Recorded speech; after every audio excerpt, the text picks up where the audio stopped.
everyone. Respected Principal Dr. E. Jerome Xavier, respected guest speakers of the day, Dr. Nitin Prakash, Dr. George Matthews, Shri R. Shrikant, Secretary, Physical Education Federation of India, Karnataka, faculty members from other institute, faculty members from Indian Academy Degree College Autonomous, and dear students, a warm welcome to all of you to this national webinar on Sports Injury Management, a scientific overview organized by the Department of Physical Education, Indian Academy Degree College Autonomous, in collaboration with the Physical Education Federation of India, Karnataka chapter. A sound body is the seat of a sound mind.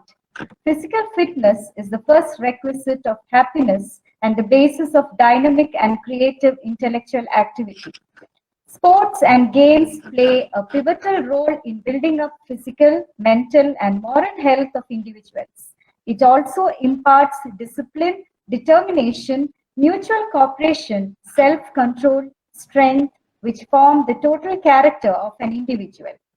Sports injury management aims to restore the injured athlete's function and performance level, return the athlete to the sports participation in a safe and timely manner, and minimize the risk of re-injury. With this brief note, I now request our principal, Dr. E. Jerome Xavier, to give the introductory remarks.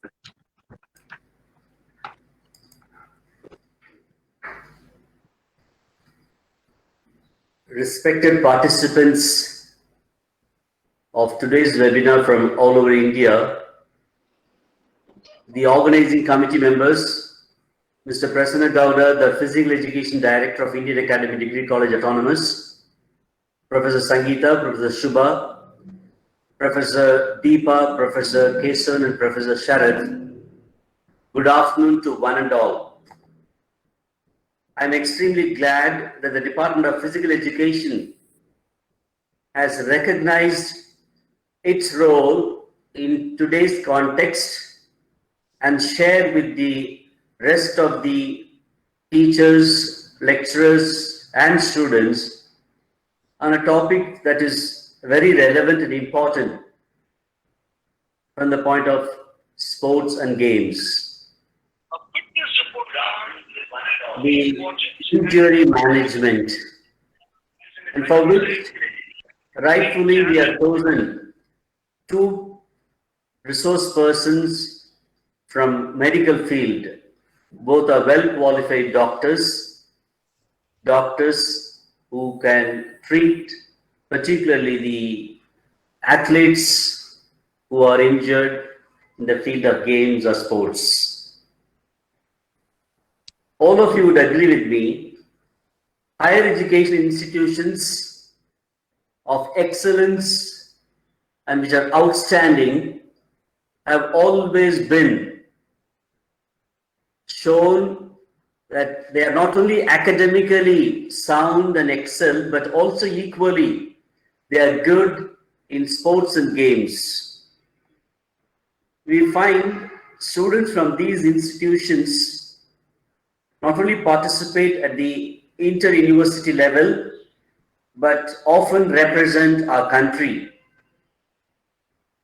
Hence, one of the hallmarks of eminence of institutions or excellence institutions is the way we create our students to be outstanding sportsmen and women who can represent our country in the latter years. Physical education is no doubt equally important when we look at the holistic development of individuals in higher education institutions. It is not only developing our mind or intellect, it's also developing the fitness of our body, and to ensure that our students are given enough opportunities during their stay in the campus. We know men and women who are committed to sports and games are well disciplined, well focused, and their goals are very, very clear.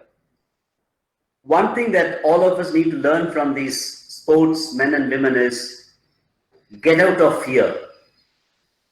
We know well that a person who is participating in pole vault will not even have a fear of jumping to the height and then jumping down or falling down and landing safely. If they have fear, surely people will not participate in such events. People who are involved in hockey games or football, they all know while they participate and play well, they take risk, they might get injured. Nevertheless, they are so determined, they want to achieve their goal to be known as one of the best players, and hence what they do is they get out of this one area called the fear, which many of our students have, particularly when it comes to examination. I'm sure the students of sports and games will have less fear even for the examinations. Therefore, I only feel that even smaller institutions or small colleges must make sure that we give equal importance to sports and games and get ourselves involved. It is not only the role of the Department of Physical Education, but it is equally the role of all other faculty members to be involved and ensure that our students are developed not only intellectually but also physically well fit for the future. With these few words of prelude, I wish all the best the two resource persons. I'm sure Dr. Matthew and Dr. Nitin will do excellent job in sharing with you all their piece of knowledge and information on injury management in the field of sports and games. Thank you very much. God bless you all. Have a fantastic time of learning. Thank you. Thank you, sir, for the prelude to the webinar. Before moving to the sessions, I have a kind request to the participants. Please mute your audio. Kindly turn off your video and do not press in the screen. Many of you are pressing the screen. It is causing disturbance to the webinar. Kindly see to this matter. I now invite Professor Shubha Bhadran, Associate Professor, Department of Genetics, to introduce the first speaker of the day. Good afternoon, everybody. It's my pleasure to introduce the first speaker for the day, Dr. Nitin Prakash. Dr. Nitin obtained his bachelor degree in physiotherapy in 2014 from Medical Trust Institute of Medical Sciences, MG University, followed by Master of Physiotherapy Sports in 2017 from Punjabi University. Later, in 2019, he did a certificate program in biostatistics, research methodology, and epidemiology from Manipal Academy of Higher Education, Manipal University. Being a keen researcher, Dr. Nitin has published research articles in his field of study and is currently involved in 4 projects. As team physiotherapist, Dr. Nitin has worked for Dalbir Football Academy and Punjabi University Football, Taekwondo and Fencing team for All India Inter-University tournaments from 2015 to 2017 and later in 2017 and 2018 for All India Inter-University Athletic Championship for Mangalore University. Since 2017 till date, Dr. Nitin is working as assistant professor, consultant physiotherapist, and fitness trainer in Alva's College of Physiotherapy and Research Center, Modbidri, Mangalore, Dakshin Kannada. A hearty welcome to Dr. Nitin Prakash. May I now request Dr. Nitin to deliver his talk. Thank you, ma'am, for your introduction. Am I audible? Hello? Yes, sir. Yes, sir. Yes, sir. You're audible. So, good morning, everyone. First of all, I would like to thank Indian Academy Degree College and Physical Education Foundation of India, Karnataka chapter, for giving me an opportunity to speak on this topic. I would also like to thank Dr. Radhakrishna, Prasanna Gowda sir, Srinivas sir, and Srikanth sir for helping with the technical aspects. So without any delay, I would like to start with my presentation. In case if any problem is there, please let me know once the presentation is going on. Okay. Ma'am, you can. Doctor, you could be a little more louder. Doctor, Okay, you okay. could be louder. Please be louder. Yeah, now it is fine, sir. Yes, sir. Yes, doctor. Thank you. Okay, fine, sir. Ma'am, can you share the slides?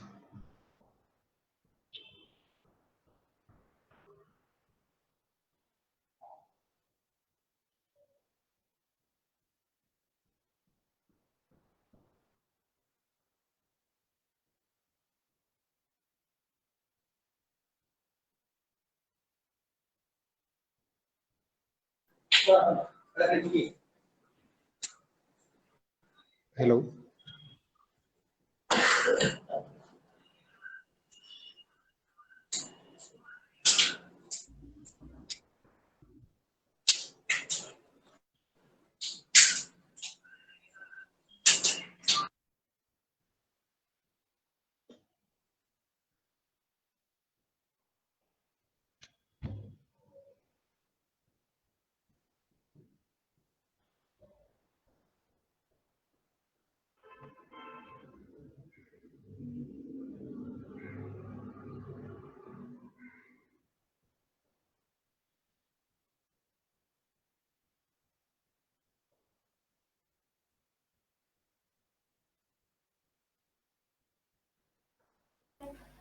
So kindly wait. There is a technical Yeah. issue. We're just Okay. checking it. Okay, okay, no problem. Just let me know once it is Yes, sir. done.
I request Mr. Jinu to kindly turn off your video. Kindly turn off your video, sir.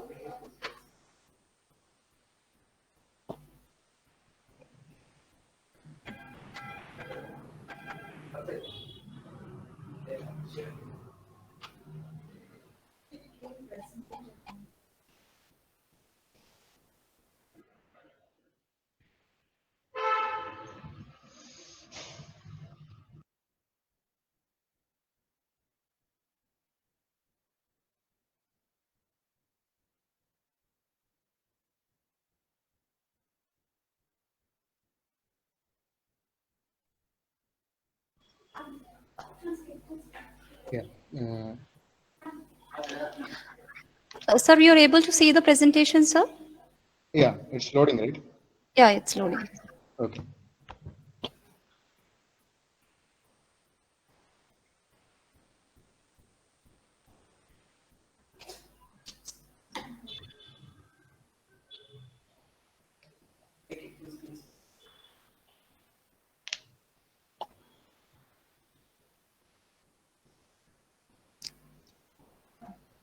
Yeah.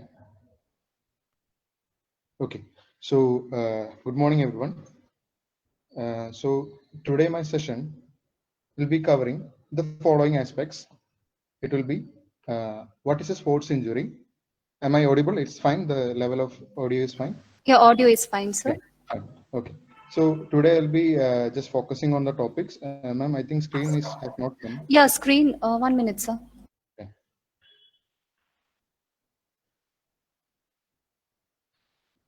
Yeah. Sir, kindly pin the screen, sir. 1 minute. Ma'am. Yeah, I've pinned. Okay. Thank you. Thank you, sir. Okay. So in today's session, we will be focusing on the following topics. That is sports injuries, level of prevention of sports injuries, and what there is one prevention model will be there. We will be just discussing the prevention model, acute injury management, principles of first aid, aims of first aid, and dealing with the emergencies. So these will be the topics we will be discussing today. Ma'am, second slide, third slide.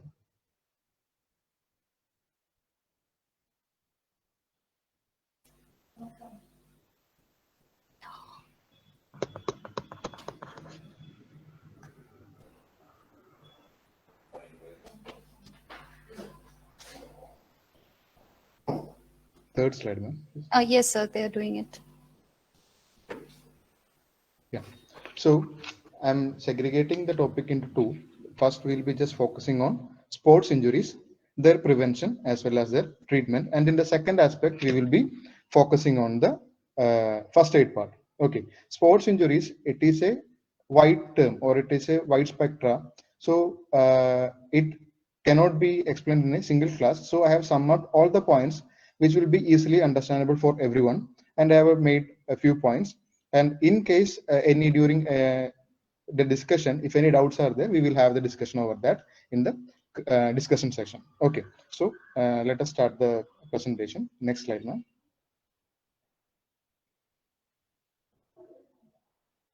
Okay, sports injuries are usually the injuries that occurs during any athletic activities or exercising, which every one of you can know. So it can result from accidents, or sometimes it can occur due to poor training and also due to poor techniques in the practice. And if there is an inadequate equipment and there is an overuse of any particular body part. Accidents, you know that once a collision between two players occurs, poor training in the sense like if the training is not adequate to their level or the technique that they are using is very bad. So in those conditions, then they will be more prone to any injury. And if the equipment is inadequate, like we know that Sachin Tendulkar developed tennis elbow mainly because of the reason that his bat was a heavy bat. So that was one of the reasons that he developed an injury. So inadequate equipment, that is an example for an inadequate equipment. And overuse of a particular body part, we know that throwers are more susceptible to upper limb injury. So if one particular part is being continuously used, then that person will be having a chance to get more injured. Next slide.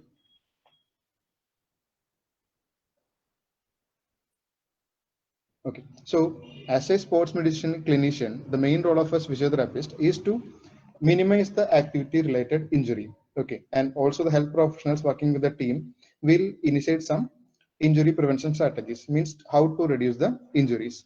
So in the next slide, we'll be seeing what are the strategies we mainly use. So next slide. So we are following a certain pattern that is known as a systematic injury prevalence, pre and in-season strategy planning with the coaches, regular screening of the athletes, and development of specific prevention programs for the team as well as for the individual athlete. Systematic injury surveillance means we will be doing some surveillance, like before the event. If the player is there, we will be conducting some screening that is known as the pre-participatory evaluation. So in the pre-participatory evaluation, we will be assessing his all the parameters of fitness, like body mass index, power, strength, endurance, cardiovascular endurance. All these parameters we will be checking, and after that only we will be telling that whether he is fit for the game or not. And the same time, if a person is fit in the season, before the season, there can be a chance that he may deteriorate his condition during the in season. So in season also, we have to just keep on monitoring that whether the patient or the person or the athlete is developing any musculoskeletal symptoms, like any injuries are happening. And also during the season also, we have to certain strategy should be there, because I think many of you are from different games. So let me tell an example of football, that some players will be needed for a key match.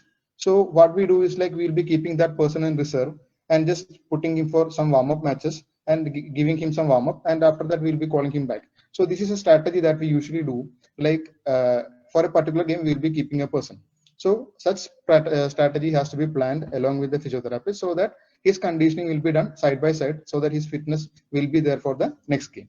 And usually during the season, we will be conducting regular screening of the athletes, so that they won't be having any musculoskeletal symptoms. And if we find that any person is developing any such sort of injury or something like that, we will be creating a injury prevention strategy for the team as well as for the individual athlete. The team should have a particular fitness. They have to play for a particular time. If it is athletics, particular strategies are there. For each game, the strategy usually changes. Next slide.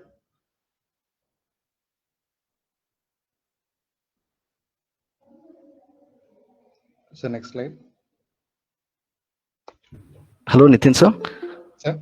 Nitin sir, there's a slight technical issue. I'll just go with the full screen, sir. Just give me 2 minutes. Yeah, okay. Yes, sir.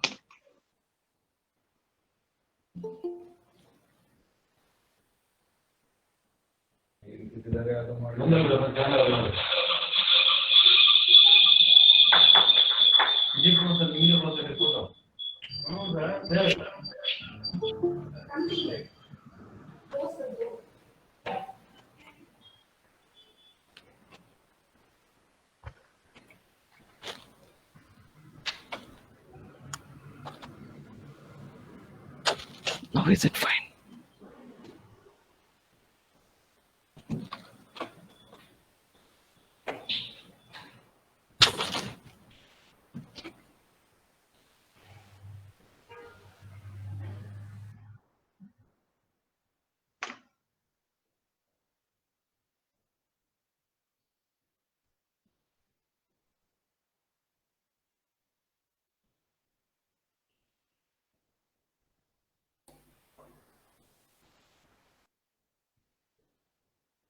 Yeah, so fine.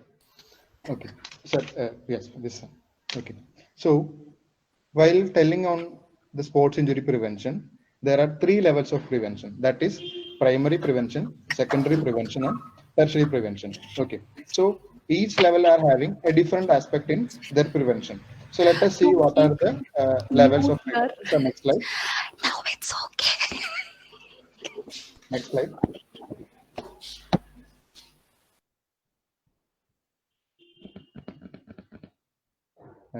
Sir, can you go for the next slide? Next slide, please.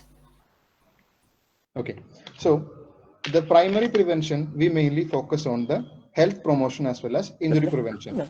So let us take an example that an athlete is there. He does not have any injury, but we tell him, or he practices a pattern of wearing an ankle brace to prevent an ankle strategy. So the primary prevention, even though injury is not there, we mainly focus to prevent the injury or not letting the injury to happen. That is the primary sort of prevention. Okay. So in the same time, like which I have told, pre-participatory evaluation, and we'll be checking the fitness. So it is a part of the health promotion, so that we can get to ensure that the person is properly healthy and we can prevent the injury, because if the optimal level of fitness is there, then the chances of injury will be less. So this is a primary level of prevention that we will be mainly focusing on the health promotion as well as injury prevention, so that the injury, we are not letting the person to have any injury. Secondary prevention. In the secondary prevention, what we do is like, let us take the example of an athlete or any sports person who has happened at ankle sprain. Okay. So if a person has an ankle sprain, the person will be coming to us telling that I'm just having a pain in my ankle joint. So the thing is like, we will not be able to understand the condition unless and until we assess the particular person. So once we assess, we get to know that this is an ankle sprain. So we will be doing some particular strategies so that the ankle sprain can be limited or further injury can be limited. So that is the secondary. Secondary means already something has happened. We will be employing some strategies so that we will be reducing the risk of any re-injury or development of any disability. So if you treat the ankle sprain very fast, then obviously patient will be coming back to the sports very fastly. Okay. And next one is the tertiary level of prevention. Tertiary level of prevention, it is actually meant, let us take the example like a person has ankle sprain and he is getting recurrent ankle sprain. So what we will be focusing is like, we will be finding out the underlying factor that may be causing him this ankle sprain. So we, on examination, we may find that the person is having any balance problem. So if any person is having any balance deficits, obviously he can go for a ankle sprain. So what we will be doing is correcting the problem, that is underlying problem, and we will be giving taking back him to the sports very gradually. So that is the tertiary level of prevention. So tertiary level prevention is the rehabilitation to reduce the existing disability that will be causing this particular disease. So I am repeating it again: 3 levels of prevention: primary, secondary, and tertiary. Primary is mainly prevention. Secondary is limiting the development of any particular disability, or we will be limiting the re-injury. Tertiary, it has already happened, so we will be mainly focusing on clearing the underlying problem. So we will be getting athlete on all these 3 areas. So depending upon the condition of the athlete, we will be preventing the further injuries. Next slide. Okay, so now we are going to discuss a sports injury prevention model. So being a sports physiotherapist as well as being a coach, the main thing that affect is the injury of the players during the tournament or during the season. So what we have to do is like, before a season itself, we will have to find out what is the magnitude of the problem, and we will be describing like which injuries are more in my particular game. If I tell in football, if we see, we can have more injuries to the hamstring as well as quadriceps, and some sort of ankle sprain also we can see. In case of martial arts like taekwondo, there also ankle problems as well as hamstring injuries will be more. So based on the game, each game, the injury incidents will be different in each person's, okay, or in the each game. So we will have to find, the first thing to reduce the injuries, like we'll have to find that which injury is more in what game and how much severe it is.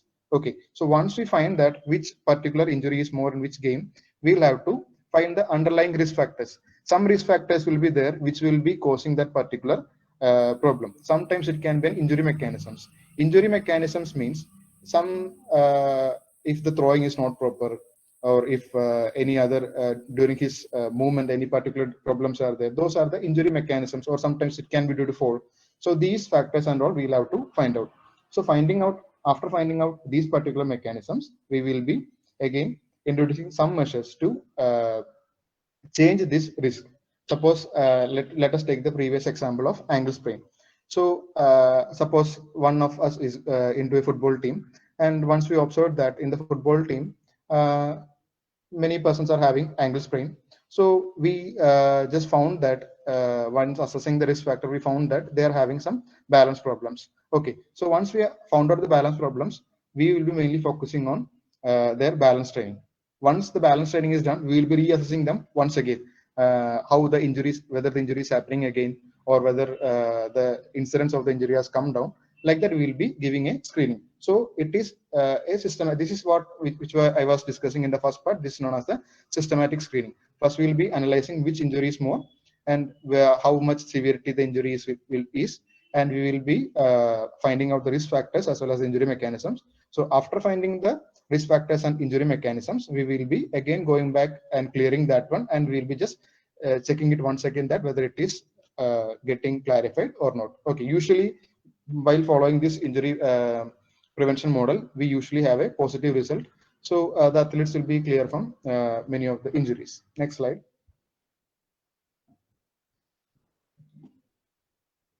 Okay, so in the previous slide, you have seen that some internal risk factors, intrinsic risk factors you have seen.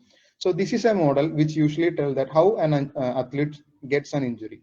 So there are three factors, that is the internal risk factors, external risk factors, as well as the inciting events. I will tell each things one by one. Internal risk factors means the factors that lies within the athlete, that are known as the internal risk factors. So let us discuss it one by one. First one is age.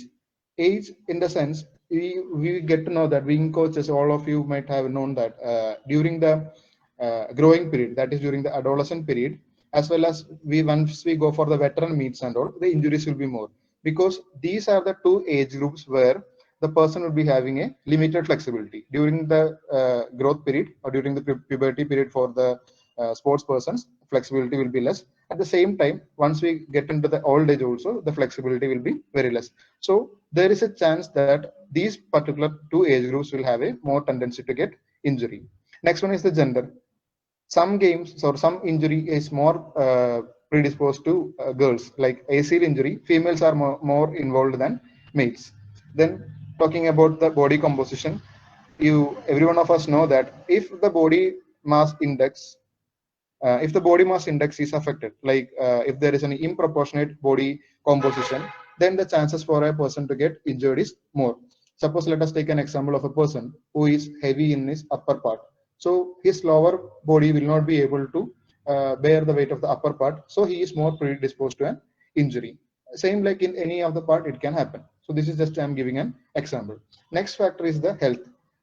If any previous injury is there or any previous joint instability is there, then the chances of injury is more. Just like what we have told in the case of ankle instability, means ankle injury. Suppose the person is having an ankle instability, the chances for a person to get an ankle injury is more.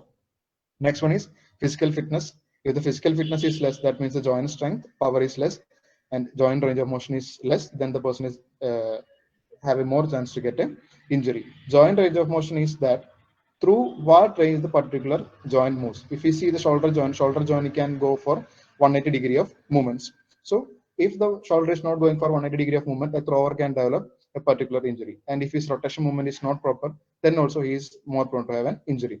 Next one is anatomy. Anatomy is the alignment of the particular body segment. We have seen many patients with some problems in the anatomical alignment. Usually in females, there is a condition that is known as genu valgum, or means the angle of the knee joint, it will be slightly different from the others. So in those persons, injury can happen to the patellofemoral joint. Patellofemoral joint means the knee joint. In the knee joint, there is one particular joint that is known as the patellofemoral joint. So in this particular joint also, there can be injury that can happen. Then next is the skill level. That is a sport specific skill level. So we can see that a novice athlete, means an athlete who has started his career, will be getting more injuries than an elite athlete. Main reason is like he will be putting his maximum effort. Once he put the maximum effort, what he does is like he'll be creating too much of mistakes. So during that mistakes, the person will be getting more of an injury. So these all factors, these are the internal risk factors that can make a person predisposed to the injury. Predisposed means he'll be having a chance more than the others to have an injury. Means just like I told, young age will not be having that much chance for an injury, but old age will be having a more chance for getting an injury. So these are the internal risk factors which make the athlete predisposed to get an injury. Next, we will see the external risk factors. External risk factors means something that is outside the athlete, that is known as the external risk factors. External risk factors includes human factors. Human factors is like sometimes teammates themselves can create a problem to the player, or the opponents can also create a problem to the player. Sometimes the protective equipments like helmets, shin guards, they also can create an injury to the person. And sometimes sports equipments like skis, like just like I've told, Sachin Tendulkar, I told bat was heavy. So same like sports equipments can also create some problem. So in the case of Sachin Tendulkar, if we take, we can see that the person, he was fit, every aspect of fitness was there, but one particular equipment was there, means that is outside his body, that was creating the problem. So outside the things can also make the problems. Next one is the environment. We usually know that weather usually plays a major problem in the plays a major role in the creating of a sports injury.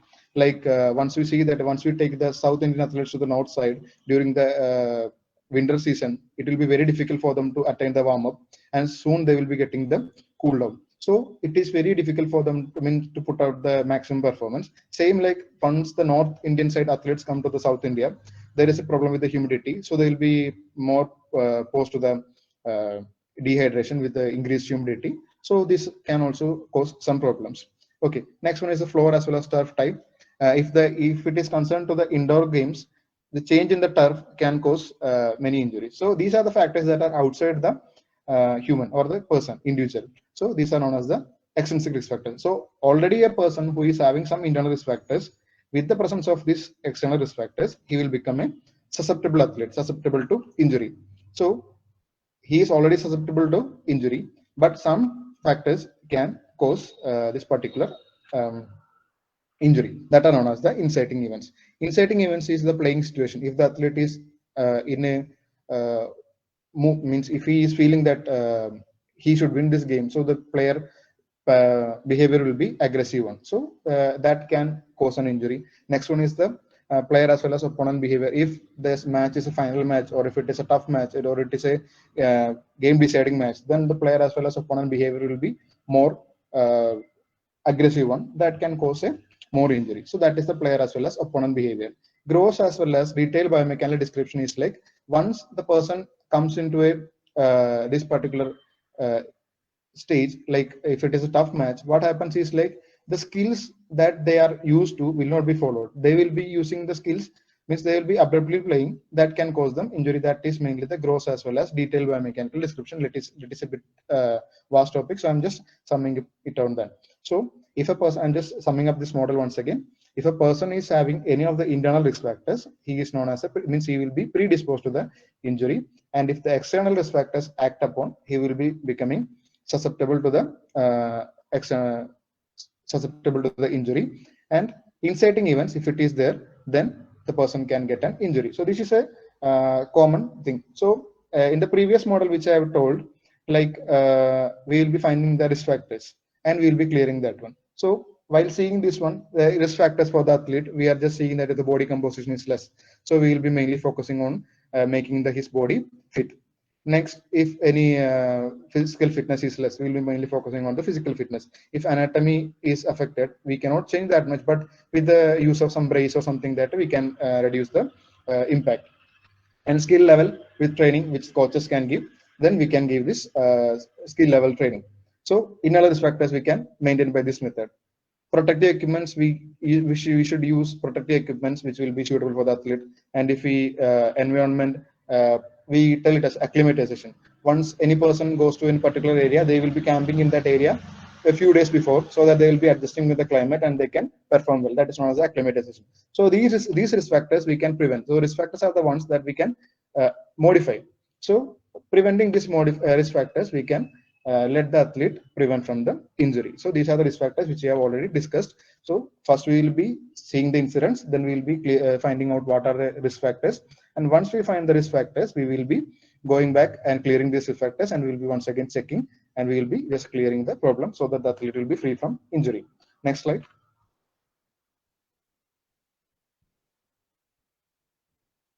Okay, so now let us see that if an athlete has sustained an injury, usually we see an injury in the ground that are known as the acute injury. Acute injury does not mean that it's a small injury. We classify the injury into two phases, that is acute injury and well as chronic injury. And some others also tell that there is a subacute phase of injury also is there, or acute exacerbation of chronic condition also it is there. So acute injury management means that soon after an injury has happened, to the 3 days that is known as the acute injury phase. So acute injury means usually during an acute injury, there will be an inflammatory response. So that we usually see if an athlete is means just a moment before he has fallen down, he will be mainly telling that I'm having a pain. No, sir. Previous slide.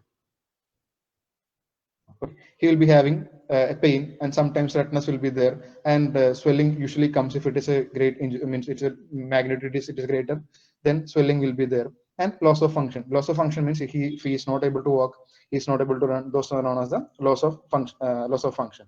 So acute injury usually is having an inflammatory response, and these inflammatory response are clinically shown as pain, redness, swelling, as well as loss of function. So the question is like whether the inflammation is an essential process or not.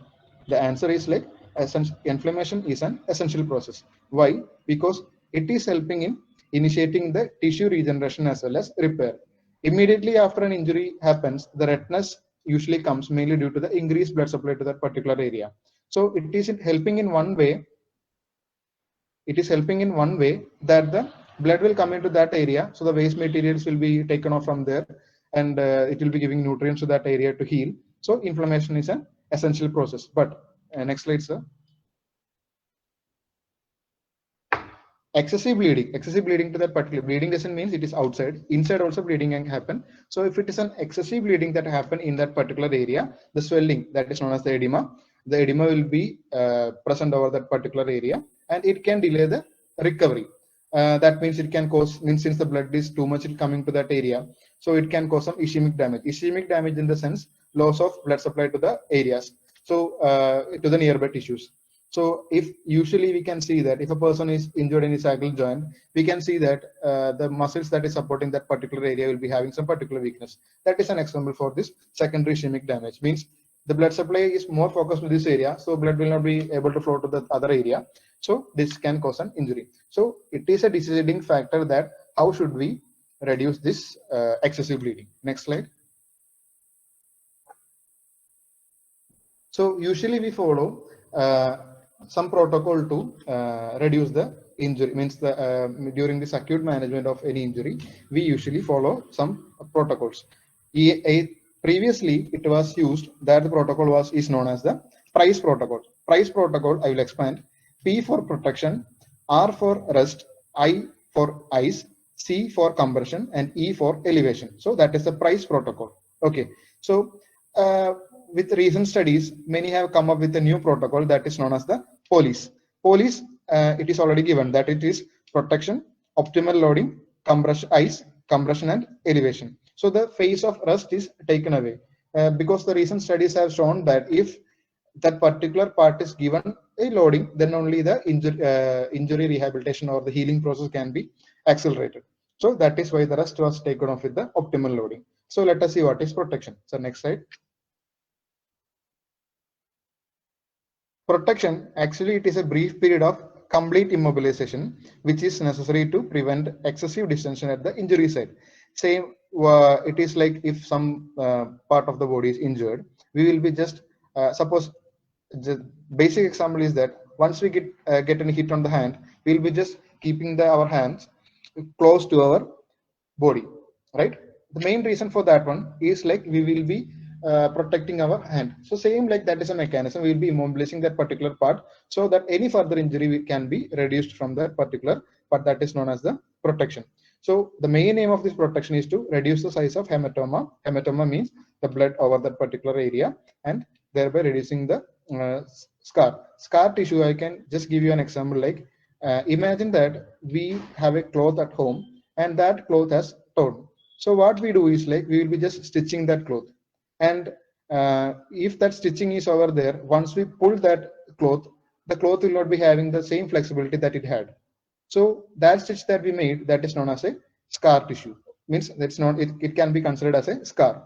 So same like if a person is having a scar tissue in the muscle, then his movement will be less. We can see that any persons will be telling that after an injury, they will be telling that I'm not able to move my hand as before. The main reason is this presence of this scar tissue. The body is healing itself, so it will be making the scar tissue over there. So it will be hindering the rehabilitation process. So if the hematoma size is more, so the chances for the connective tissue scar to form is more. So main thing that we'll be doing while protection is to reducing the scar formation. So as much as we can reduce scar tissue formation, easy can be rehabilitation.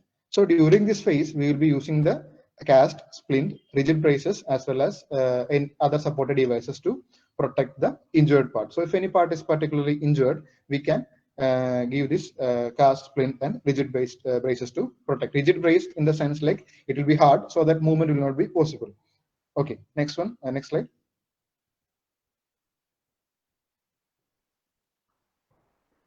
So next thing is like determining that how much the immobilization should be. So if the immobilization is more, then it can cause detrimental effects or the negative effects to the healing of soft tissue, which I have already discussed. Immobilization can lead to joint stiffness. We know that once if any our hand is fractured, we'll be immobilizing plaster of Paris cast, and after some time we can see that after some time we can see that the joint has gone for a stiffness, and it can also go for a degenerative changes. Degenerative changes mean some changes that is not good to the joint, because it can cause pain and many other problems over there. That is one of the degenerative changes. Usually with the muscle weakness, degenerative changes. Dr. Sham, kindly mute yourself. Dr. Sham, kindly mute yourself. Thank you, ma'am. Thank you, sir.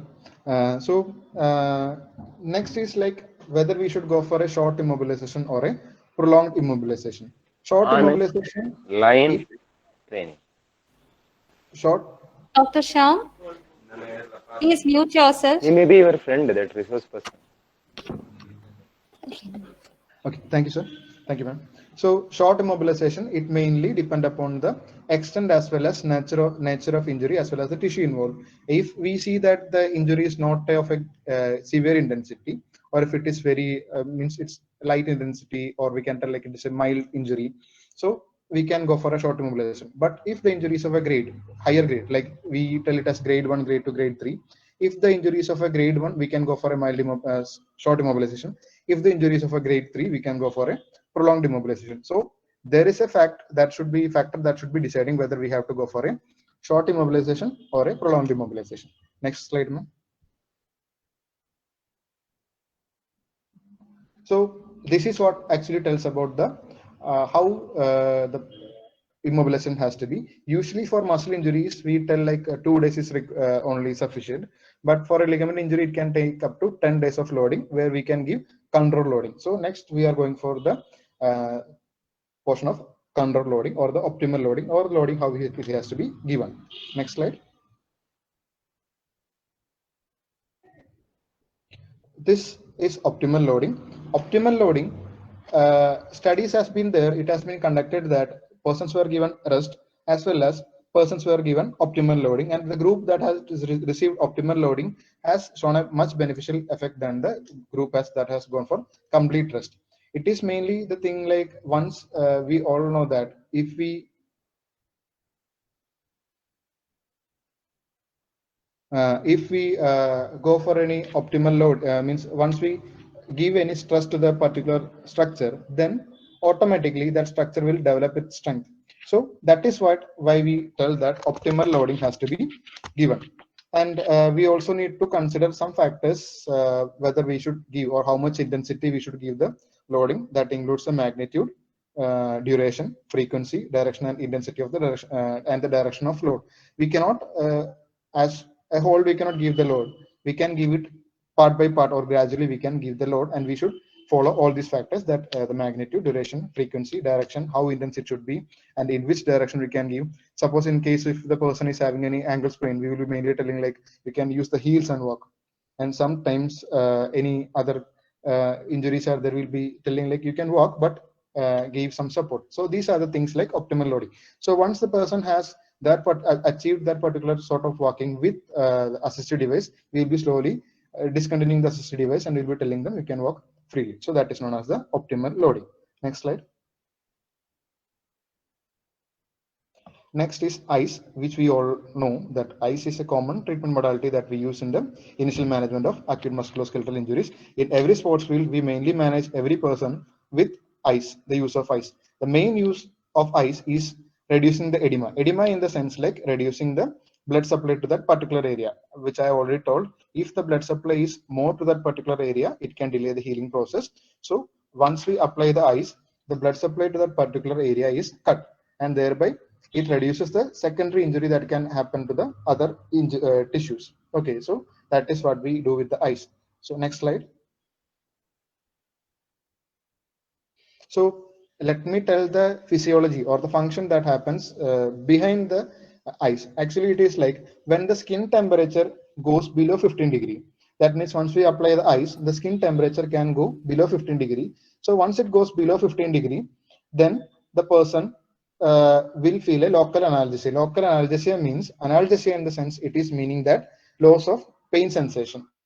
So it is mainly due to the reason that the nerves that carry the message of pain to the brain, that that will be reduced. That speed of that conduction will be reduced. Okay, so if ice is there, the pain conduction velocity will be reduced if the temperature goes below 15 degree of temperature. Okay, so usually drop between 21 to 25 degree is seen, but some questions has been raised like how it helps in the a person who is fat or having a more adipose tissue, how it helps. It is still a questionable thing, but still we suggest that ICE is ICE as the best method or best modality that we can give in the on field. Next slide.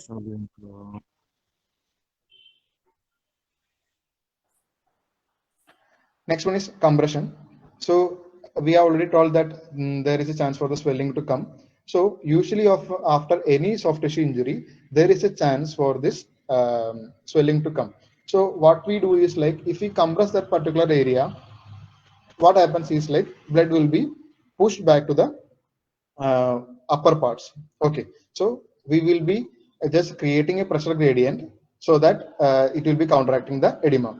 And usually followed procedure is like combining ice as well as compression together. It can cause reduction in the swelling. Next slide. So one problem that we usually face is like bony prominence. If it let us take the example of ankle joint, it is very easy to explain ankle joint. That is why I'm keeping on telling that ankle joint and ankle joint. So ankle joint, it is having two bony prominence. If you see around the ankle joint, we can have two bony prominence over that area. So if we feel that the pressure is more over that area, we can use some materials to fill that particular gaps, and we bandaging it such that it is overlaying each other by 1/2, and it should be extending one hand breadth towards the body, right? Like beyond the wrist, it should move around 1/2. That is what it means. In case if any doubt is there, we'll clarify during the discussion session. Next session, next slide. So the last one is known as the elevation.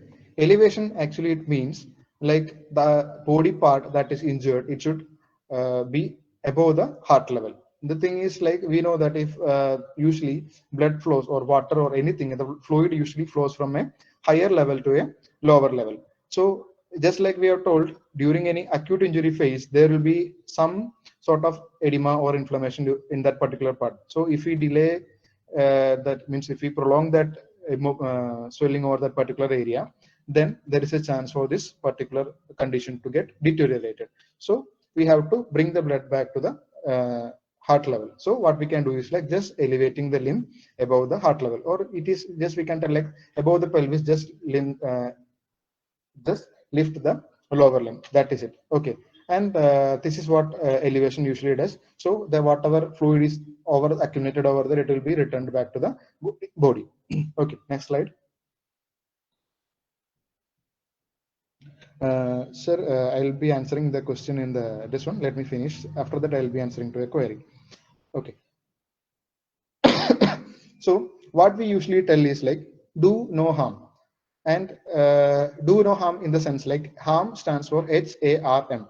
Harm in the sense avoid heat as well as heat rubs, avoid alcohol, running as well as moderate activity should be avoided. Massage or vigorous soft tissue therapy should be avoided. Heat or heat traps in the sense like we Indians, we usually have a practice of applying heat to the particular area. So we just came to know that once we do ice, blood circulation to that particular area will be reduced. So once we apply heat, what happens is the exactly opposite, that it will be increasing the blood flow to that particular area. So once we give hot during an immediate or acute phase of injury, what happens is like the chances for blood to come to that area will increase, again swelling will increase, then all the problems will be happening again. So better to avoid heat. Next one is using the heat traps. We usually follow the practice of Volini and all those gels as well as sprays. These all are known as the heat sprays or the hot sprays or the hot gels. So if we keep on applying that one, again the chances of blood flowing to that particular area will be more. So better to avoid it during that phases. There are many cold sprays as well as cold creams that are available, which can give the effect of ice. So person will be having a almost, if the person is not having a facility to do ice, he can use the ice sprays or the cold sprays so that we can give the effect of the ice. Okay, next one is alcohol. Alcohol also increases the blood supply. Next one is running or moderate activity. Running or moderate activity, just giving an example, like if you have a torn cloth, if you keep on pulling that one, the cloth will be completely torn. Shail sir, I will be responding to your query once I finish this session. I couldn't read that completely. I will be responding to you soon after I finish this session. Okay, so heat as well as running or moderate activity. Once we, just like I told the example of a cloth, once we keep on pulling the cloth, it will be torn. Same like if we give running or moderate activity, if the tissue is already injured, again we will be causing more injury to that particular part, so injury will be aggravated. Next one is massage. Massage or vigorous soft tissue therapy also increases the blood supply to that particular part, so that injury will be aggravated. So that is why we tell it as a do no harm. Harm in the sense heat, alcohol, running as well as massage. So that is what is do no harm, and always follow the protocol of police. Police is protection, optimal loading, ice, compression as well as elevation. Next slide, please. And once the patient comes out of this acute phase, we usually go for this particular techniques, that is the manipulation and mobilization, soft tissue therapy, neurodynamic techniques, taping, electrophysiological agents. These techniques mainly, let me tell about the manual techniques, manual treatments. These treatments we mainly use to increase the joint range of motion. I have already told that if a person is having an injury, usually they'll be having a reduced range of motion, means they will not be able to move the hands as it was before. So we will be using this manipulation and mobilization techniques so that the range of motion can be increased. Soft tissue therapy is like I have told, is scarring will be there. So scarring, to reduce the scarring, we will be using the soft tissue therapy. Neurodynamic techniques, then same like muscles as well as the ligaments, nerves is also having some sort of elasticity. So if the nerve tension is more, we will be going for the neurodynamic techniques. And taping, as you already know, taping is a supportive sort of therapy. And one thing I have to emphasize is like, do not completely depend upon taping. Taping we can just use as an adjunct to our treatment so that the person will be having a support over that particular area. And electrophysiological agents, that modalities that we use like ultrasound, TENS and all, it will be mainly focusing on to reduce the pain as well as to improve the healing. So that is what the use of electrophysiological agents, and this is a short part of the treatment or the acute treatment that we give. Next slide, please. So let us come to the next part of our this webinar, that is principles of first aid. Next slide. Principles of first aid. There are 3 P's, that is preserve life, prevent deterioration, and promote recovery. You should always remember these 3 P's, that is preserve life, prevent deterioration, and promote recovery. Let us discuss these terms, that is what all are these. So next slide. Preserve life. Preserve life means usually during any of the events, what we can see is like sometimes the person or the athlete can collapse. Usually have seen in martial arts like Taekwondo, after a the kick, they will be unconscious. So we cannot see that what is the actual condition. Since the patient is not responding, we cannot get to know that what that particular condition is. So since the person is unconscious, we have to check for 3 factors, that is the airway, breathing, and circulation. Airway, we will be checking where the person's breathing is, means airway, it is not compromised or not. So we'll be just checking that one. Breathing, whether the person's breathing is fine, and circulation, we'll be checking the pulse of the person. So we can find that whether these factors are there, then we can tell that the person is almost a normal one. And if any of these things is compromised, obviously we'll have to refer the person to higher medical consultation. Next one. As well as the person will go into phase of shock. So we'll be mainly focusing on to reducing the shock. We'll be telling the persons, we will be consoling the patients, and we will be treating the other injuries also. So this is what actually we do in the preventing the deterioration. Next slide. Next one is during how to promote the recovery is like we will be reassuring the person and relieving the pain, handling with the care, and protect that no harm is again taking place to the person. So these are the 3 P's. Next slide. So let me tell about the aims of the first aid. It is somewhat almost similar to the principles of first aid. One is preserve the person's life. Next one is prevent the worsening of the condition, promote the recovery. Other than these, let me add 2 more points. That is known as the help to ensure the safe transportation to the nearest healthcare facility. Usually what we can see is like in many grounds, we will not be having any stretchers or any boards so that we can be efficiently transferring the patient. So if a person has sustained any spinal injuries, it is better to transfer that person in a same level, because many of the injuries in the spinal injuries, it may get worse during once we transfer with means we are just carrying the person, then the spine will go for more compression, then the person will go for too much of an injury, means we will be aggravating the persons while doing mistakes in the transferring. And next thing is like prevent the cross contamination between you as well as the casualty, means we should minimize the risk of infection between us as well as the patient. So what we have to do is like cross contamination, means infection should not be there. So if any open wound is there, you should not, the person who is treating the person should not contaminate themselves, as well as the athlete should not be contaminated with any problem, means we will be touching the open wound with any gloves or something, so we'll be just touching that particular area, so person is more prone to have an infection of that particular area. So we should prevent these things. So other than the preserving life, preventing the worsening, and promote the recovery, 2 things I have to emphasize is like safe transportation and preventing the cross contamination. Next slide please. So how to deal with an emergency? Dealing with an emergency, mainly we focus on four mainly steps, that is making the area safe, evaluating the person's condition, seek help, and give first aid. Making the area safe, it actually means like, suppose let us take an example, like in an athletic field or in an athletic track, one person has collapsed. There may be a chance that the athlete who is coming behind may step on that particular person, and both of them can get injured. So immediately, as soon as a person, so to support the person who is having any injury, just follow these techniques. That is very easy. That is, tell the injured person, that how we are going to help him, and reassure him that this is what has happened. So the thing is like, once we see any athlete in the field, they will be in a shock that they have got an injury. So what happened to them is like, they will be in a shock and they will be crying, and all those things will be there. So what is the thing is like, first we have to gain the confidence of the patient.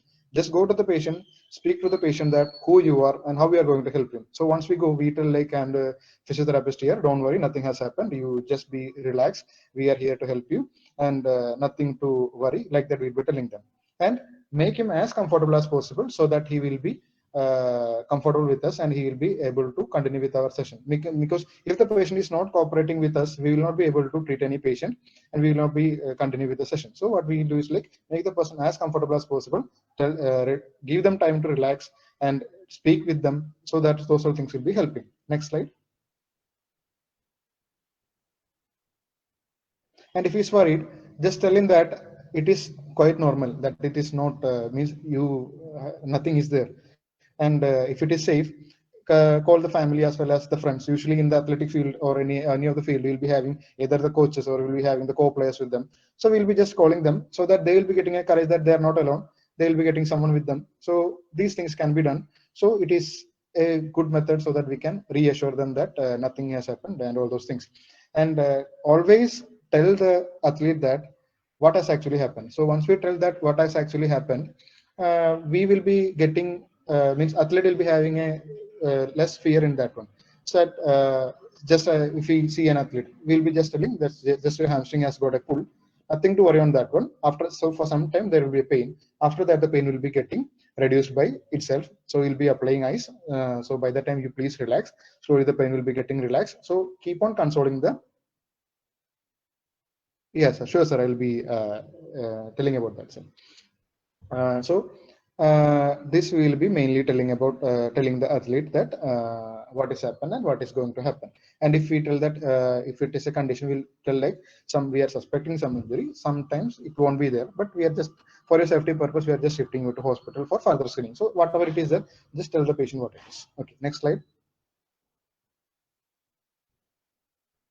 So in a nutshell, I can just give some tips for you, the coaches, as well as for the physical education students. One thing is like recognize the severity of the injury, evaluate the injury, and know when to send for a medical expert opinion. Recognize the severity of injury is like with experience only we can get to know that how severe the injury is like. So I know many qualified coaches are there who have been going through many of these situations. So they will be getting to know that whether how severe the injury is like. And if it is not possible for you to evaluate the injury, call for medical help as soon as possible and send. If you see that the person's condition is very bad and it is deteriorating, always send for an expert medical opinion, shift him into hospital or anything that is possible at that particular time. Just go for that. Okay, next one. So tips in a nutshell, how to act in a emergency situation. It is like act calm and logically, be in control of the situation. You should control yourself as well as you should make control of the athlete or the injured person that is just before you. And speak gentle, but it should be firm and it should be purposefully to the person who is affected.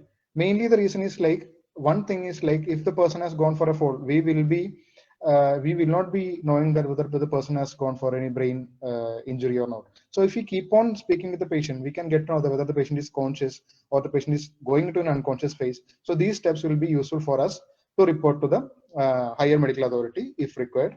So speak with the patient continuously so that we will get to know that whether the patient is fine or not. So that is what we will be mainly going through. Next slide.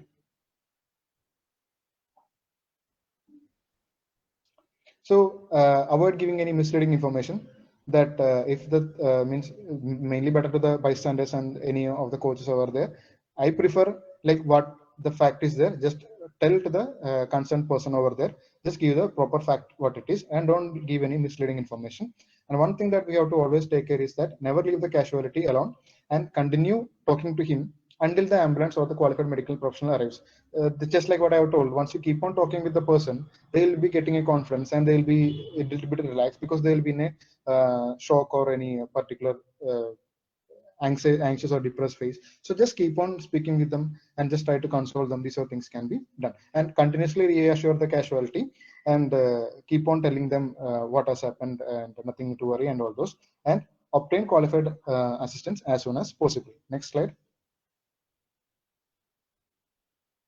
And one thing that I already told, like safe transferring of the patient is like avoid unnecessary movement. Just shift the patient as he is, means just lift the body in a straight line. How the body means the body should be lifted in a straight plane. Just lift the patient and just transfer the patient, and so that no further movements will be there. So we will not be aggravating the condition. And if the same what I've told, if the victim is unconscious or vomiting, do not give anything to eat or drink, and protect the person from heat or cold or chilling or avoid overheating, and work in a quickly as well as efficient and organized manner. Means there should not be any haphazard over there, means running over there, running after here. All those things should be avoided. Whatever you do, it should be in a systematic as well as organized manner. So I prefer that first aid has to be always planned before the event. If and something will be happening over the particular area, how should we manage that one? We should have a plan for that one. Next slide. So once you are a volunteer or once you are there in the ground and medical professional is somewhere far away, what we can do is like just tell the injury what has happened. Sometimes the medical professional or the physiotherapist will be outside the ground. So there is a time till he reaches the athlete. So during that time, you can ask all the details. At the same time, you can also give the information to the physiotherapist that how the injury has happened. Suppose like if the person has fallen down, if he has hit his head on the ground. So all those things we can tell the person. So we, the clinical person or the sports medicine specialist, will be getting to know that how the injury has happened, what was the mechanism of the injury. So by knowing the mechanism of injury, we will be able to judge the situation. So report all the things that we'll be getting to the medical professional. And one thing that one query has come, like one thing that you have to ethics is like maintain the confidentiality and the protect the victims' right to privacy. So while giving any treatment, try to protect the person's privacy as well as confidentiality. Never reveal any details to anyone else. It should be within ourselves only. The ones who will be controlling the field, it should be within us only. And make every further attempt to avoid any further injury. And one thing I have to stress is like provide only the treatment that you are qualified to do. We will not be, some of us will not be qualified to give CPR. CPR in the sense like if he has gone for an heart attack or heart failure, the treatment that we give is not a CPR. All will not be certified to give a CPR. Giving CPR in a wrong way can make problems to the patient. So better not to give that particular treatment. Every one of us will be little bit qualified in the first aid. Whatever treatment that you know, just go for the treatment. And if we are not qualified in the treatment, better not to give that particular treatment. Okay, so I would like to conclude my session by saying a few statements that being an athlete or being a sports person, it should be the aim of everyone to be in the field as long as they can. So this pandemic will get over soon, and I would like every sports person to be in the field, because sports is the pulse of the world. Like sports help us to be active, to be healthy and all. So I would like to see everyone back in the ground with a much better performance. And if any particular injury is there, we can rehabilitate that one. So it can be a joint effort with the coaches as well as physiotherapists. So it is not a big deal. So be in the game, stay safe, stay healthy, and stay motivated. So next slide, please. Next slide. These are my references, and thank you. Thank you, Dr. Nitin, for sharing your expertise and experience. Now the session is open for questions. You may participants may post your queries in the chat box. So there are some questions. Can I go ahead with the questions? Yeah, sure, no problem. You can go ahead now. So there is one question. What is the difference between physical education and yoga? How to correlate physical health? Ma'am, actually, answering to that question, if it is physical education and yoga, physical education, it's mainly about the overall well-being of a person. Like the games and all the activities will be there. Physical education, it mainly focus on the education about the physical parameters of a person. Means I think many physical education coaches are there. They will be mainly focusing on how to improve the game and what all are the factors in the game. So all those things will be taken in the physical education. And yoga, it is mainly posing about the poses, which is having certain health benefits on our body. So that is the main difference I find with the physical education and yoga. And I'm not a person to comment too much on physical education because I'm basically a physiotherapist. So it's out of my this one. So I think I have tried to explain this. Okay, sir. Thank you. So the next question is, please explain the best injury management for a peroneal. Yeah, peroneal nerve injury in young sportsmen. So the thing is like nerve injury also, it is having certain grades. Like we tell, like let us take the example of a wire that we use, means wiring. I'm audible, right? Hello. Okay, I'm audible. Okay, so peroneal means, let us take the example of a wiring cable that we use at home. So wiring cable that is having an insulation on its outside, and will be having a copper wire inside. So what happens is, like if that outer covering is gone, then what we can do is like it will not be affecting too much of the function of that particular wire. But what happens is like if the insulation is totally gone, then chances of the muscle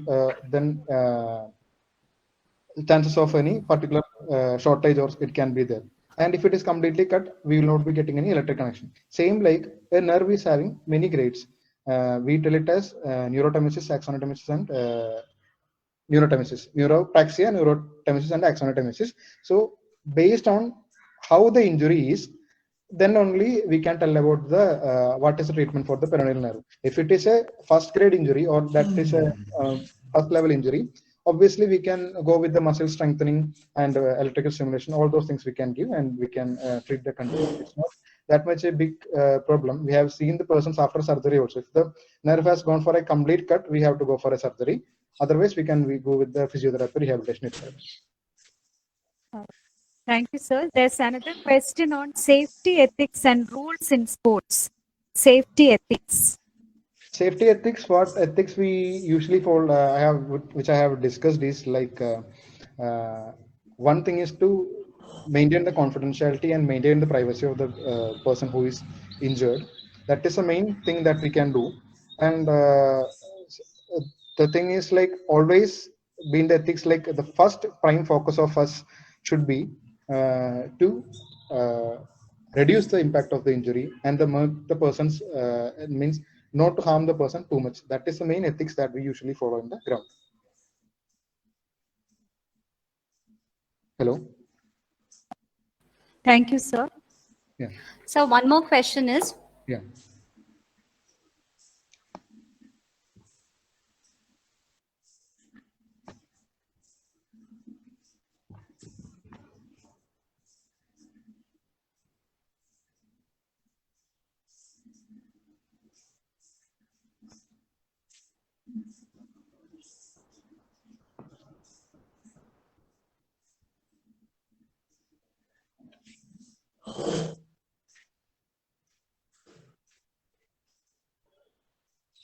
Meanwhile, can I ask, can I answer the questions which I saw? Hello. Hello. Yeah. Meanwhile, can I answer some questions which I have saw in the chat Yes. box? Yes. Okay. So one question was, what is an overuse injury? Overuse injury means if we are using any particular part for a prolonged period of time, and that injury which is caused over that area is known as an overuse injury. I will give you an example like a shoulder injury or a rotator cuff injury. Rotator cuff means that is a muscle that is seen in the shoulder joint. So if that muscle is prone for means repeated stress over that particular area, then that injury that develops with that particular overuse, that is known as overuse injury. So I'll tell some of the overuse injuries. It is rotator cuff injury for bowlers, throwers, and all. It is an example for an overuse injury. Means if you are using any particular part repeatedly for a prolonged period of time, that is known as an overuse injury. And how to cure shoulder injury in cricket is like we have to find what is the underlying pathology actually, and what is underlying problem is there. So with that only we will be able to cure the shoulder injury. Means we have to find which structure it is, whether it may be ligament, sometimes it may be a capsule, sometimes it may be a muscle. So we have to just find out which particular muscle is that. After that only we will be able to tell that how to cure that particular injury. Ma'am, questions? So another question. What are the reasons of knee cracking in young people who do not suffer from any symptoms? What are the reasons of knee cracking in young people who do not suffer knee cracking? Okay. Knee cracking, I don't understand the term what is knee cracking. The two things that I'll just explain means what I don't get to understand what particular condition they are speaking. If they can tell about what it is, it will be more easy. Otherwise, I'll be just explaining that one.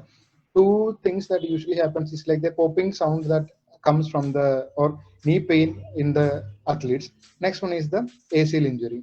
Usually these two means the first thing that knee pain or knee cracking that might they have been referring for. So usually this knee pain usually happens due to the imbalance in the muscle. If we examine that particular person, we can see that there is a difference in the balance of strength between the hamstring as well as quadriceps. So this imbalance can cause to the change in the biomechanics of the knee joint, and this can cause a problem. So that is what I think he might have referred to. It's like they might not be having any problem outside. Means once we see from outside, they might not be having any problem. But once we examine them, we can see that quadriceps will be weak, hamstrings will be tight, and hamstrings will be having a less power. So that may be one of the reasons that they might be having this knee pain. So there's another question. How to cure frozen shoulder? A frozen shoulder. How to cure? Yeah, this is a question that is outside the sports concept, but still it's nothing like frozen shoulder. It is something we can tell like if practically if I have to explain is like once we join any two things, like if we are joining any two sticks, we will be winding a thread or anything around that so that the stability will be more. So same like in case of a frozen shoulder, what happens is like our shoulder joint is having two muscles, means so two bones actually. So those two bones are covered with a capsule. So once that capsule go for tightness, this frozen shoulder condition arises. So frozen shoulder, the main treatment that we can tell is like do the movements, and to reduce the pain, we have some certain modalities that can reduce the pain. And same thing is like we have to stretch the capsule. And while giving physiotherapy, the prime aim is to reduce the problem that they are having. And it is a frozen shoulder, it is a self-emitting condition. It usually takes around 18 months. So during the time of 18 months, we have to keep on moving the hand so that the joint will not go for a stiffness, complete stiffness. That is what we can do. So one last question, sir. Yeah, please. Which is the best training for rehabilitation of the anterior cruciate ligament? This actually we usually follow like first we'll be using close kinetic chain exercise. I don't know how to explain that one. First we'll be going for close kinetic chain exercise. Close kinetic chain exercise means just I will tell you an example. The first thing after an ACL injury, what we can see is that there will be limitation in the knee movements. So what we do is like we'll be telling the person to lie down on the couch and means facing our face facing upside, and we will be trying to bend the knee. That is known as a close kinetic chain exercise. So once that is attained, we will be telling the person to sit, and we will be telling them to do it in sitting, means leg hang, and we can tell them to do. That is known as a open kinematic chain. So this is actually how we progress. Discussing about the treatment of ACL injury, it is a big session.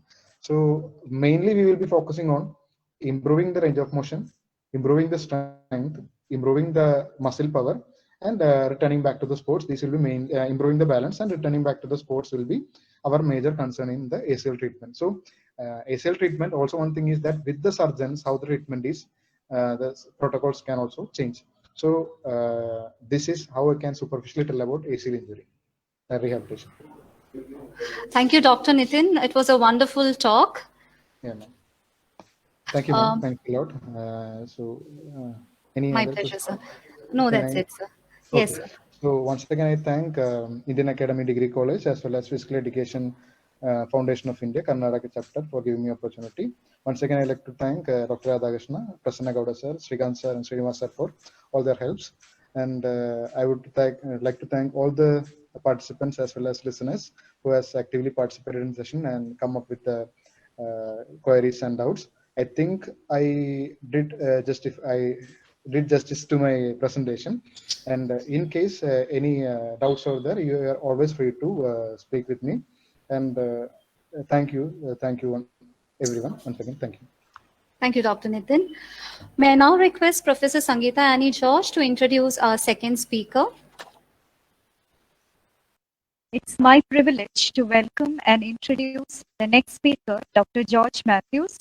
Dr. George Matthews is the Associate Professor and Medical Officer, Sports Authority of India, Lakshmi Bai National College of Physical Education, Trivandrum. Doctor has done his MBBS, PG Diploma in Physical Medicine and Rehabilitation, and DNB in Physical Medicine and Rehabilitation. He has over 30 years of experience in the field of sports medicine and physical education as an academician at Sports Authority of India, LNCPE, Trivandrum. A warm welcome to you, Doctor.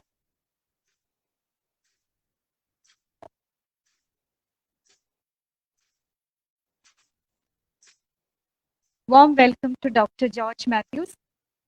Sir, you can present your screen, the PPT.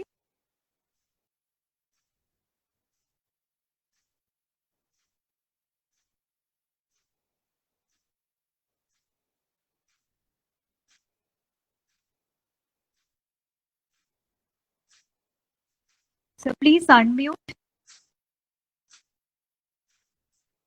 Dr. George Matthews. Sir, can you please unmute and present the screen?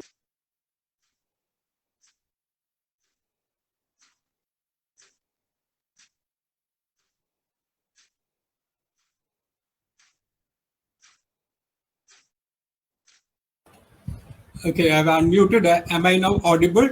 Yes, sir. Yes, sir. You are on. Okay. Right. So I'm going to Thank start you, the sir. presentation. Yeah. Yes, sir.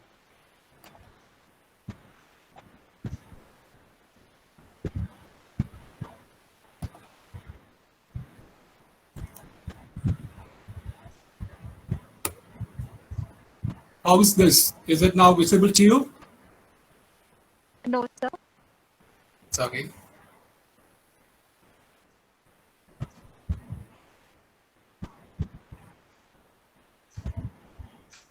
It's not visible, sir. Just hold on. Just hold on. Yes.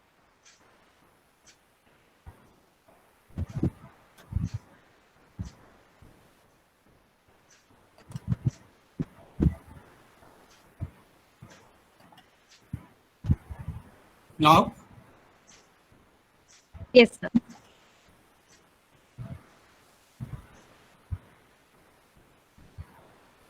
is it fine? Yes, Visible? sir. It's fine. It's visible, sir.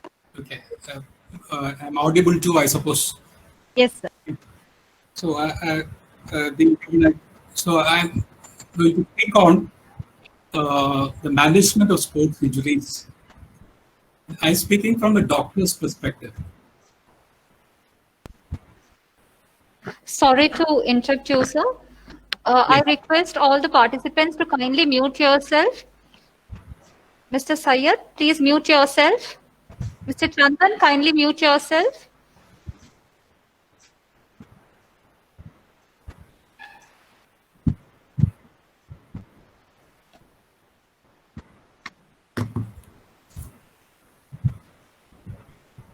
So you can proceed, sir.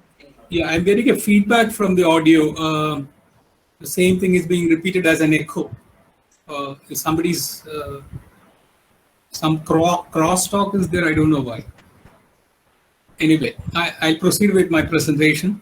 See, this talk is a doctor's perspective on the management of sports injuries.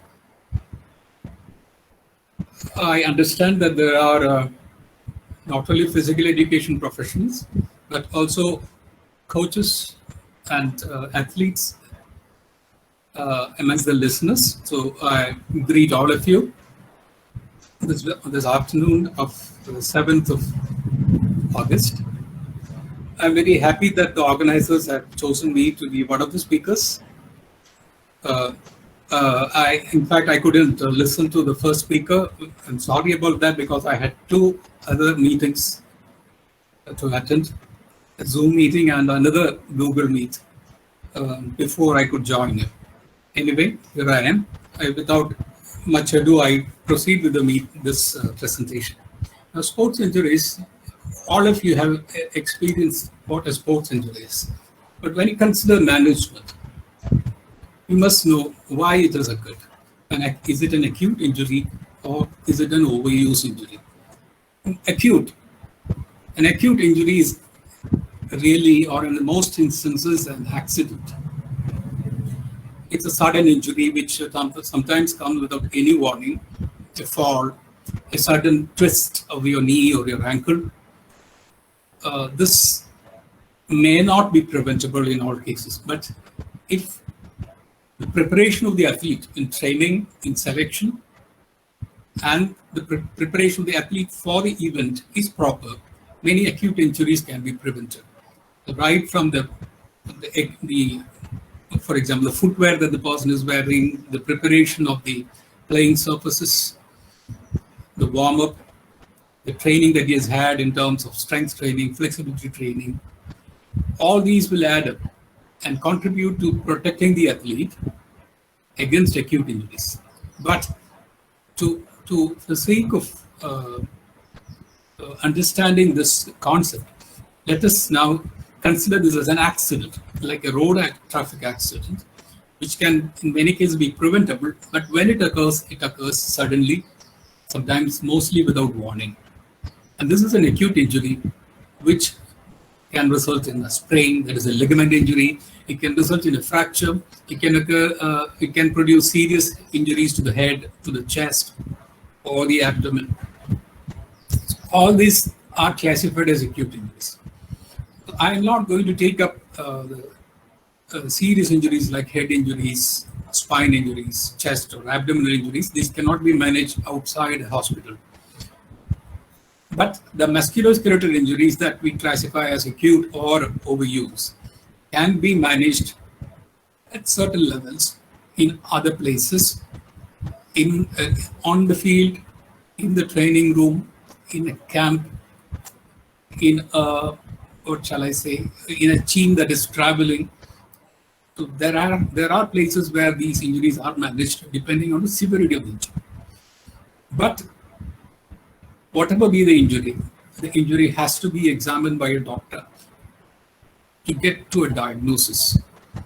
And then only you can find out or chart out a program of managing it. And management can be a conservative management or a surgical management.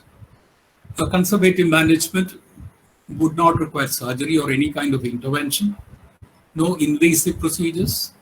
But when you go for surgical management, the site may have to be operated and then the appropriate procedure carried out. Now, after this conservative or surgical management is initiated, the person will have a period of repair, and after that, he will go in for rehabilitation phase, and then a very important role for the physiotherapist to administer physiotherapy, to guide the healing, and prepare the athlete for return to sport. So this is a long period. The rehabilitation period is pretty long, and this has to be initially at least under the supervision of a physiotherapist. And sometimes even the physical education teachers and the coaches can also take over once the appropriate communication occurs between the physical education teacher and the therapist. Now, these acute injuries can be a direct injury. That means you get the injury at the site of impact. So here is a punch on the face and the nose is fractured. So that is a direct injury. But it can be an indirect injury. The impact occurs elsewhere in relation to the site of trauma. That is, here is a photograph which shows a person landing on his hands after a fall from a cycle, and he has fractured an elbow or his collarbone where there was no impact, but it has occurred as a result of the forces that travel up the arm that is touching the ground. So in a direct injury or indirect injury, of course, having different consequences, different ways of managing it. These are all hospital managements, so I'm not going to discuss this at all. Overuse injuries. Large majority of sports injuries are overuse injuries, and so many in almost every sport, according to the body part being used in that sport. And these overuse injuries can be managed outside the hospital, which, because these are not very serious injuries, but these can be career-threatening injuries, career-stopping injuries, significant enough for a sports person. These may be considered trivial, minor niggles, pain here and there, soreness. All these are the beginning symptoms of an overuse injury, which could become turned serious and then result in what we call restriction of activities or a premature end to the career of the athlete. Overuse injuries occur due to repeated activity, what we call as repetitive microtrauma. Microtrauma means these injuries are so small, they can be at best termed microscopic injuries, but they will all add up and produce the injury which becomes painful. So overuse injuries start as very minor injuries occurring insidiously, mild pains which are ignored, which keep on increasing, and sometimes the input from other individuals around this person will add to the vascular injury because the athlete is asked to neglect these odd pains which crop up here and there with training, which is a very wrong trend.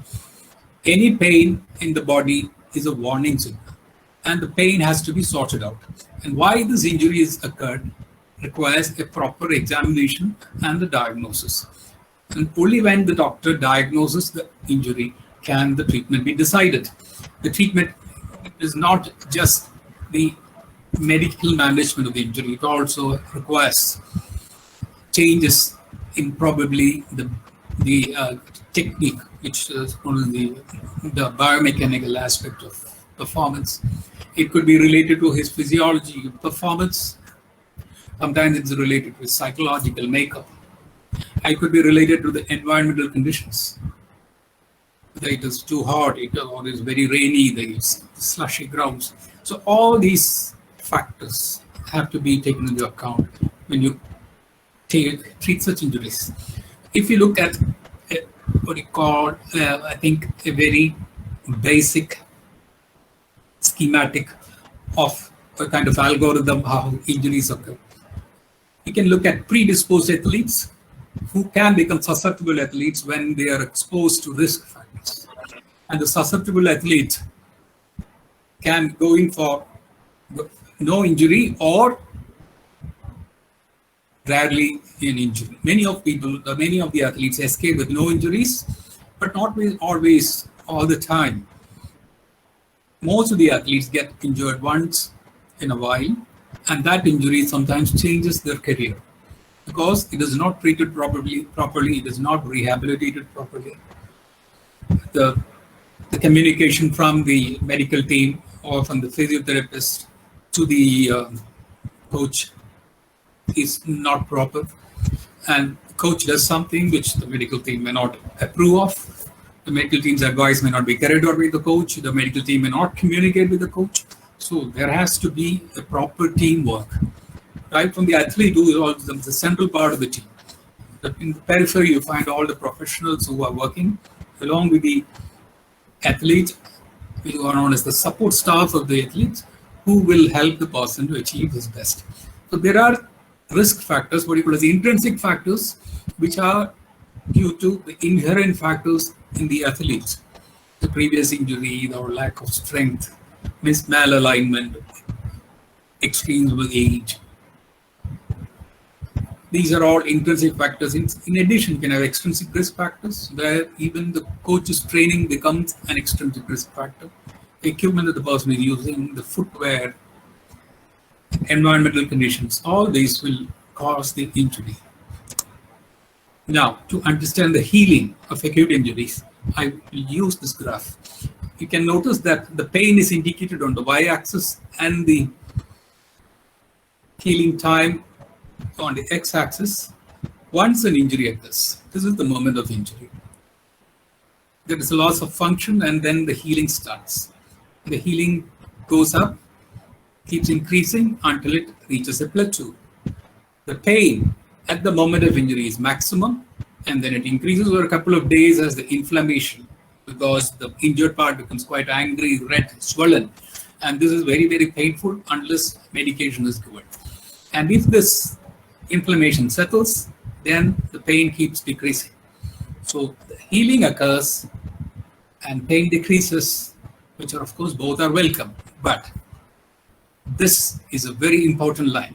This dashed horizontal line, known as the pain threshold.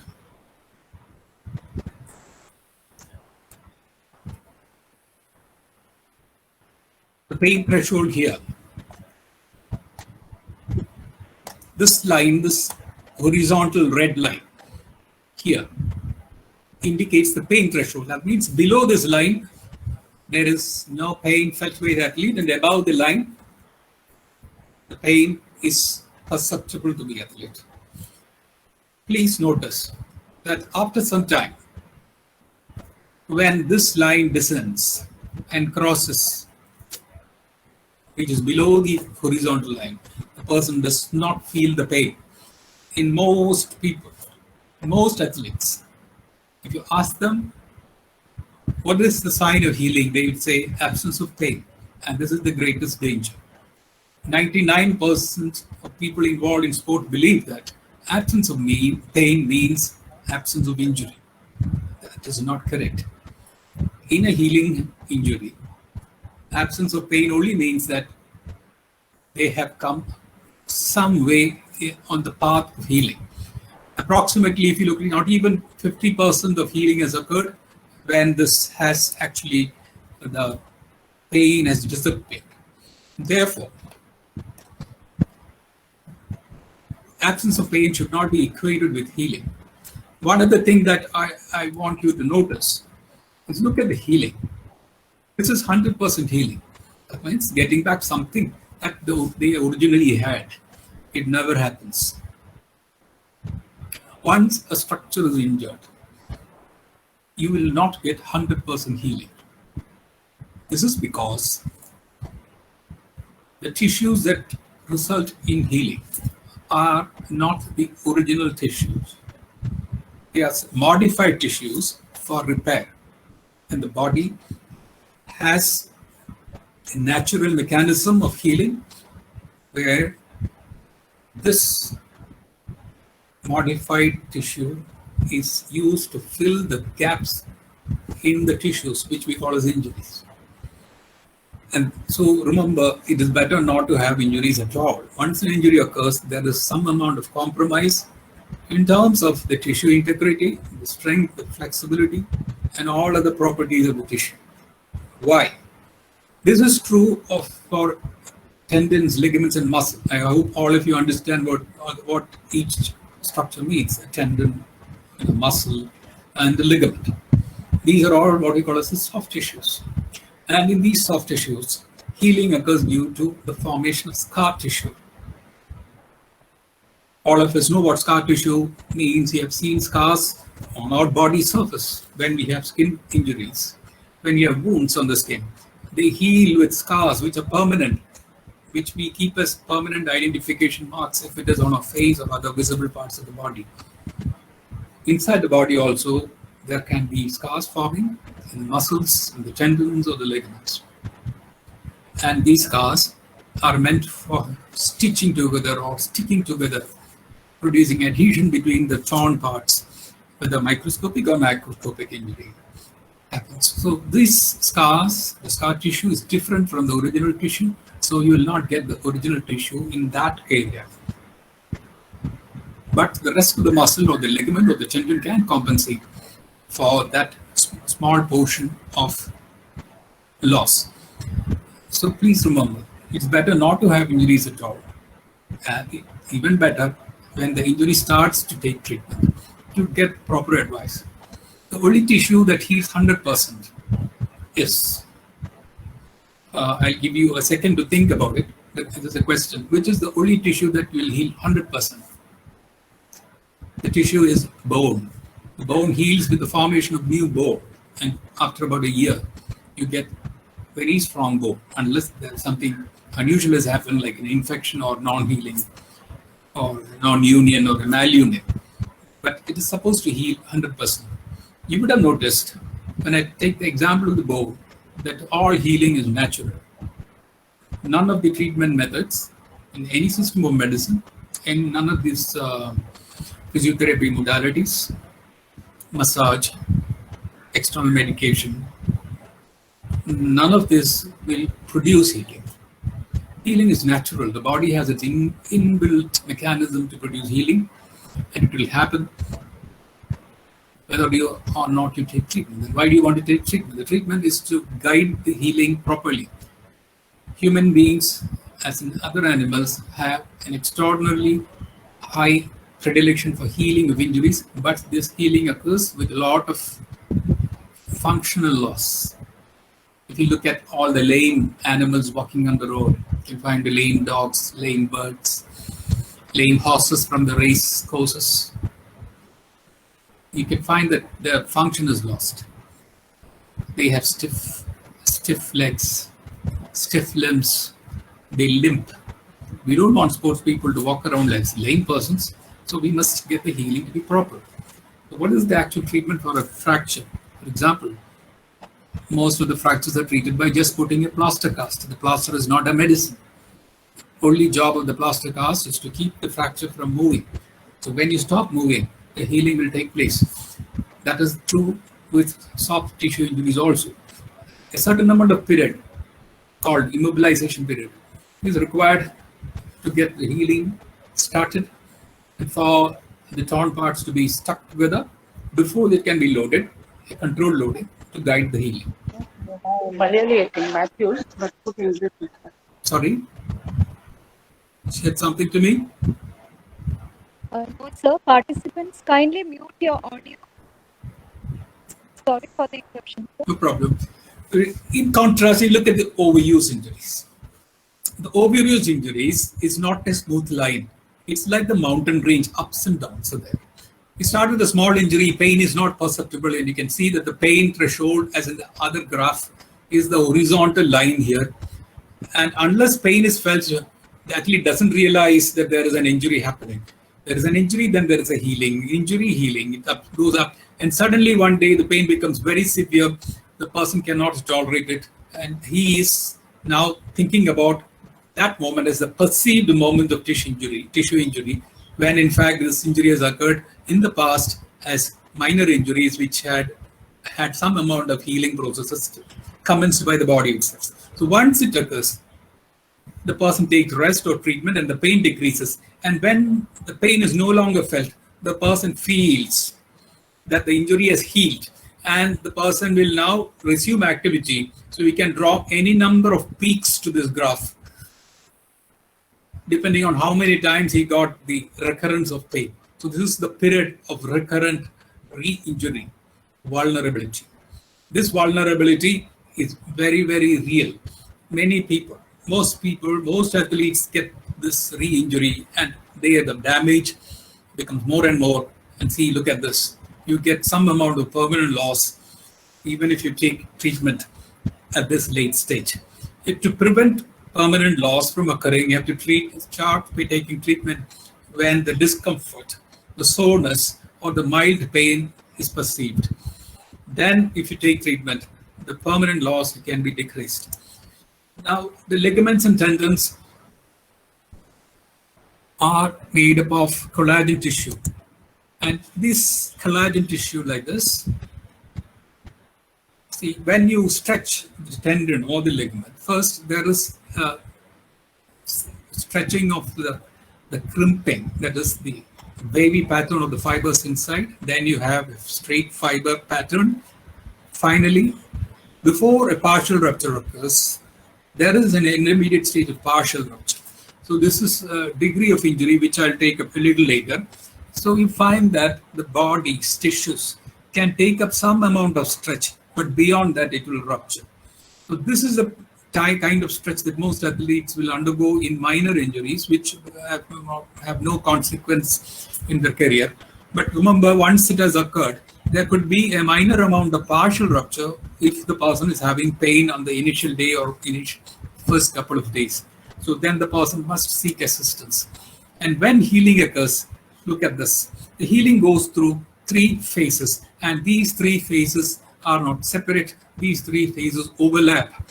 The first phase, the red graph, is the phase of inflammation, when there is pain, when there is swelling, sometimes redness.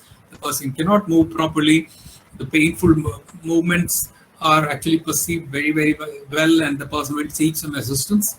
And after that, the repair phase starts, when the body part that is injured has to be kept relatively immobilized so that the healing will occur.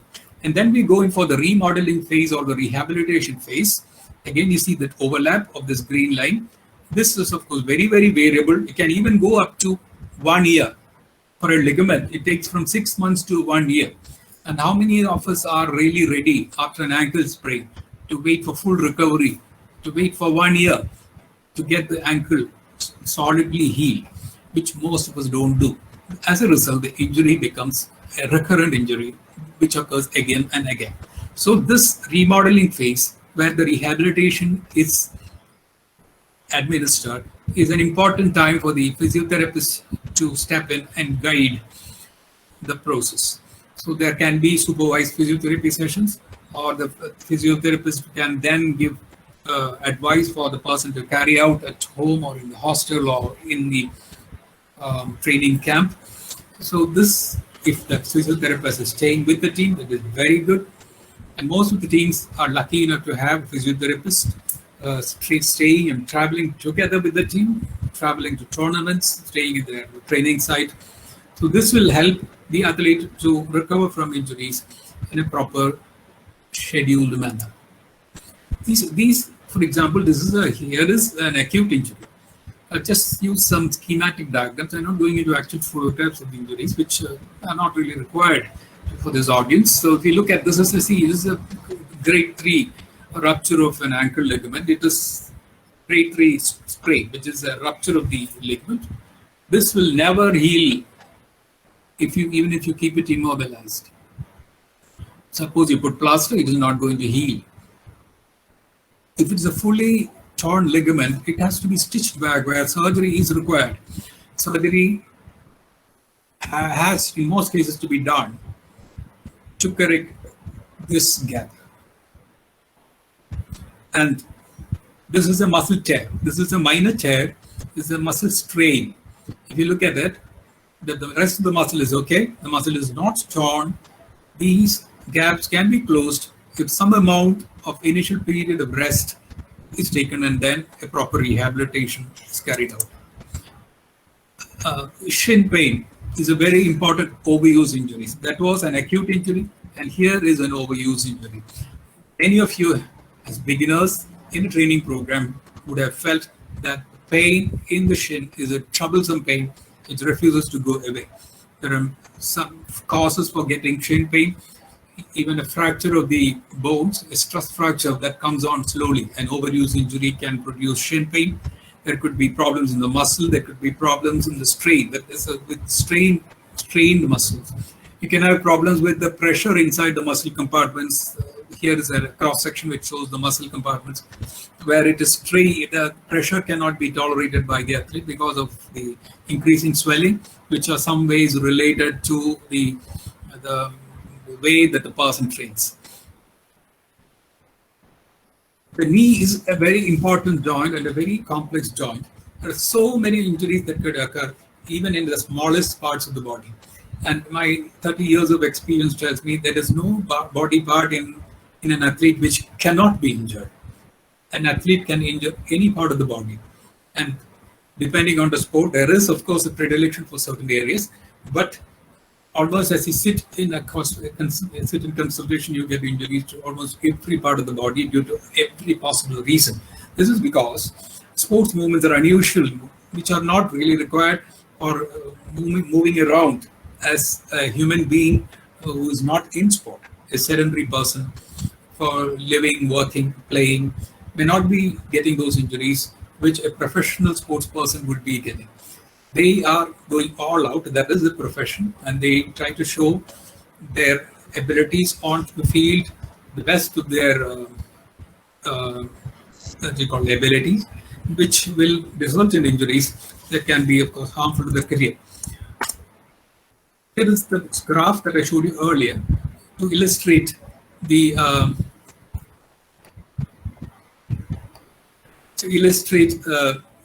where approximately the tear occurs. And just see, this is just showing the percentage of deformation that a tendon can take. It can take only about 4% of this deformation. That means if you stretch it to a 4% higher length, there is going to be a damage. This is only up to here you have a normal elastic range for the tendon. After that, some of the fibers will break. When it is a mild one, it breaks up. It goes up to here, you get a mild break. A second degree tear can occur as it goes up to here, and I look at 10% of stretch. So, okay, 10 centimeter long ligament is stretched to 11 centimeters. A 10 centimeter long ligament is stretched another centimeter. You can tear it completely. This is something that everybody must be careful about. You cannot go beyond limits. Why do we require ligaments? There are ligaments around all the joints. Ligaments are actually important for the stability of the joints, and they will support the joint in such a way that abnormal movements are prevented, but normal movements are allowed. Without the ligaments, abnormal movements will occur, and normal movements will become difficult. So the ligaments are not totally immobilizing the joints. Ligaments are keeping the joints mobile but stable, allowing the movements that should happen in the joint, but preventing abnormal movements. So abnormal forces produce abnormal movements that will rupture the ligaments and destroy the stability. And without a properly healed ligament, there cannot be stability. There are, if you look at the return to participation, there are so many things that can be actually handled here. There are, here is something that the physiotherapist should be handling, or physiotherapists handle. They'll take care of all the functional muscle defects, biomechanical deficits like the weakness or the relative imbalance of muscles or flexibility, lack of flexibility. They can even suggest changes to the coach in the training, because they closely observe the training on the field side. As I told you earlier, physiotherapists attached to teams are going to have great help. They bring in knowledge from the medical field to the coach or the physical education teacher, and at the same time, the physiotherapist forms a liaison between this coach, physical education teacher, and the doctor. So when there is a doubt for the physiotherapist, they consult the doctor. There can be injuries which have to be actually overseen by the doctor in the rehabilitation phase also. There could be obstacles in rehabilitation where the doctor would have to intervene and suggest something which can form a new form of treatment plan here. Now see, if we can consider this as a pyramid or as a triangle, the base, the most important part, the base of the pyramid, the most important part of healing lies in the initial management by the doctor, primarily, where you have the injury and the treatment is made, and then you have either surgery or immobilization or bracing, and in the immediate post-injury phase after 2-3 days, when there is, of course, a requirement for slight mobilization or for the requirement of modalities, physiotherapist also steps in with his expertise in giving physiotherapy. And after that, there is a general recovery for any sport. And then the top of the triangle, the ultimate recovery occurs when the pyramid is built to its total height. And so you can build higher only if the base is strong. So if the initial management is wrong, you cannot build higher. The pyramid will collapse. That is to be remembered. Many of you ignore the initial treatment, sacrificing the initial treatment for a tournament or for some selection or for a chance to be on the team. They say, okay, I'll play this game and come back and take treatment. The healing process will not wait for the athlete to complete an examination or a selection or to complete a tournament. It will go on in a wrong manner, and healing will not occur. So the pyramid cannot be completed. So what is the requirement for proper healing? Have the base done properly. If the base is proper, you can build on it. If the base is not strong, you cannot build on it. You cannot come back and rebuild the base. The chance is lost. You would have missed the bus. So the healing takes place initially. A common example is the shoulder. A shoulder dislocation is seen in a hospital, managed, immobilized, strapped, and they are given advice 3 to 4 weeks not to take off this strapping, so let it heal. The athlete comes back home or to the hostel or to his training camp. After a week later, he pulls off the tape and starts playing. And what has he done? He has actually eroded the base that the doctor was building up for the healing. And now he will have a shoulder which will heal as a very weak shoulder that is unstable. And this guy, whenever he tries to lift his hand up, will get a dislocation and he'll do something to put it back. He'll have a very loose shoulder. So he has now damaged the recovery process of his own shoulder by very foolish means. If you look at this, I just wanted to show you the number of cells in the body which contribute to healing, injury, the repair, and the remodeling phase. In every phase, there are cells acting. Up to repair phase, it is mostly very, very prominent. In the rehabilitation phase, there are only minor contributions occurring for repair of the daily minor microscopic damage that occurs with exercise. But in the first phase or the second phase of the repair, you will have a lot of contribution from the cells. My question to you, think for a few seconds, where do these cells come from? Where are the cells in the body for healing? These cells are in the blood. And so bleeding is a natural process of the body to bring the cells required for healing to the injured site.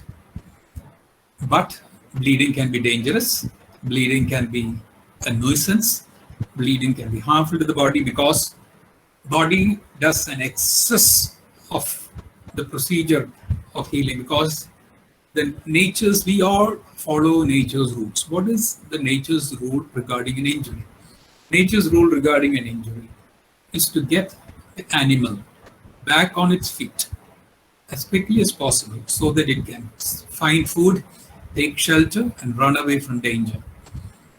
So the beauty of the leg, the length of the leg, presence or absence of a limp or a deformity does not matter. It has to be pain-free, and the animal should be able to walk or run. If you watch the wild life films on television, you see sometimes herds of animals, herds of deer, herds of cattle, herds of buffaloes, or herds of wildebeest in Africa. How many of these are injured and limping? There are so many injuries occurring because it is the battle for survival. Why don't you find these animals injured? The reason is very simple. The injured animals will slow down and it will be caught by the predators. They don't survive.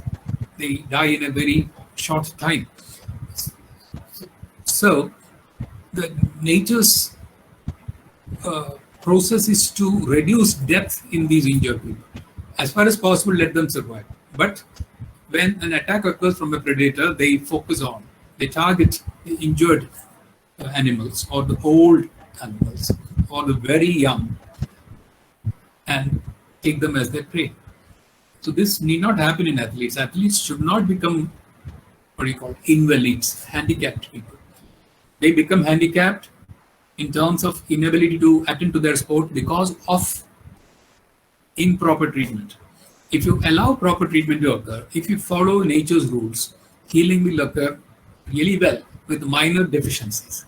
If you do not allow that to happen, and if you don't build the base of the pyramid, you will not reach the apex of the pyramid at all, however long you might try. Many people try for months and years to get back to their original self, their original abilities, trying to work on a very weak base. Once the base is weak, you can't get proper healing. So remember this very, very well. The healing time is immediately after the injury. In the first 1 to 1.5 months, about 6 weeks. If this period is not taken care of, if it is ignored, if healing is neglected, it will not heal properly again. See this the injuries. Now I'll take up with this graph. I'll show you what is to be done in each phase. Now this is the phase, the first peak, where immediately after the injury there is a lot of swelling, there's a lot of pain, inability to move, and sometimes you find redness. Sometimes you find bleeding, discoloration under the skin. This is when the body is produced blood from the vessels and discharge it into the areas which are injured. And here, look at this. In this period, what is to be done? How will you help healing? Is bleeding is the reason why healing occurs. Blood is the carrier of all this, the carrier of all these cells. If they have to carry these cells, is bleeding welcome? Is bleeding desirable in the area? The answer is yes and no. We need only small amount of blood for healing. The rest of the bleeding should be controlled. All these cells that are carried by blood will be available in a small amount of blood. We need to have only a small amount of blood. We don't need excess. Give you another example. Suppose you want one of your textbooks, one page sheet has come off, and you want to stick it back very carefully. You would apply a very thin line of adhesive and put back the paper, align it properly, and stick it back. That means the torn sheet will stick back. There is no excess gum. Other sheets are not stuck together. The book is still readable. You can flip the pages, no problem. It looks very, very good, almost as good as the original one. Suppose you want to make this is a very strong adhesion. You give it to a child in primary school. Give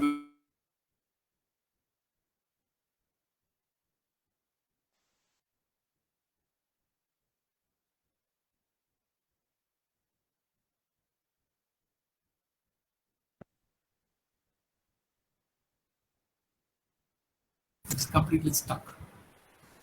So when only small amount of gum was required, we put a large amount of glue. The entire place gets stuck into one immobile scar, a mass of tissue which does not permit movement. So what is required is only a tiny amount of glue. So how can you control the bleeding from outside? Can you give some medicine to control bleeding? No. Very simple first aid that is given during bleeding is ice. You must have been told by the earliest speaker that ice can be used as part of first aid. And you've been told the acronym, I'm sure, about RICE or PRICE. All these acronyms contain I, which means ice. If you apply ice properly, the vessels that are bleeding will narrow, the diameters will reduce, there is a constriction of their opening, and the bleeding will decrease, and only a small amount of blood exudes into the injured tissue. This blood brings the cells for healing, at the same time prevents unnecessary large scar formation and loss of mobility and strength. So proper application of ice is very, very important in creating the base properly. That means you have set the ground, set the arena for healing to happen normally with the slightest amount of blood that is required to bring in the cells for healing. So this is the time when you also give some medications, maybe a couple of days, to bring down the inflammation. Because few hours after the injury, after the bleeding, you find it is swelling up. For example, the ankle you'll find is swelling up. The next day also it will swell up. And swelling inside the body is like glue. It will make all the tissues stick together.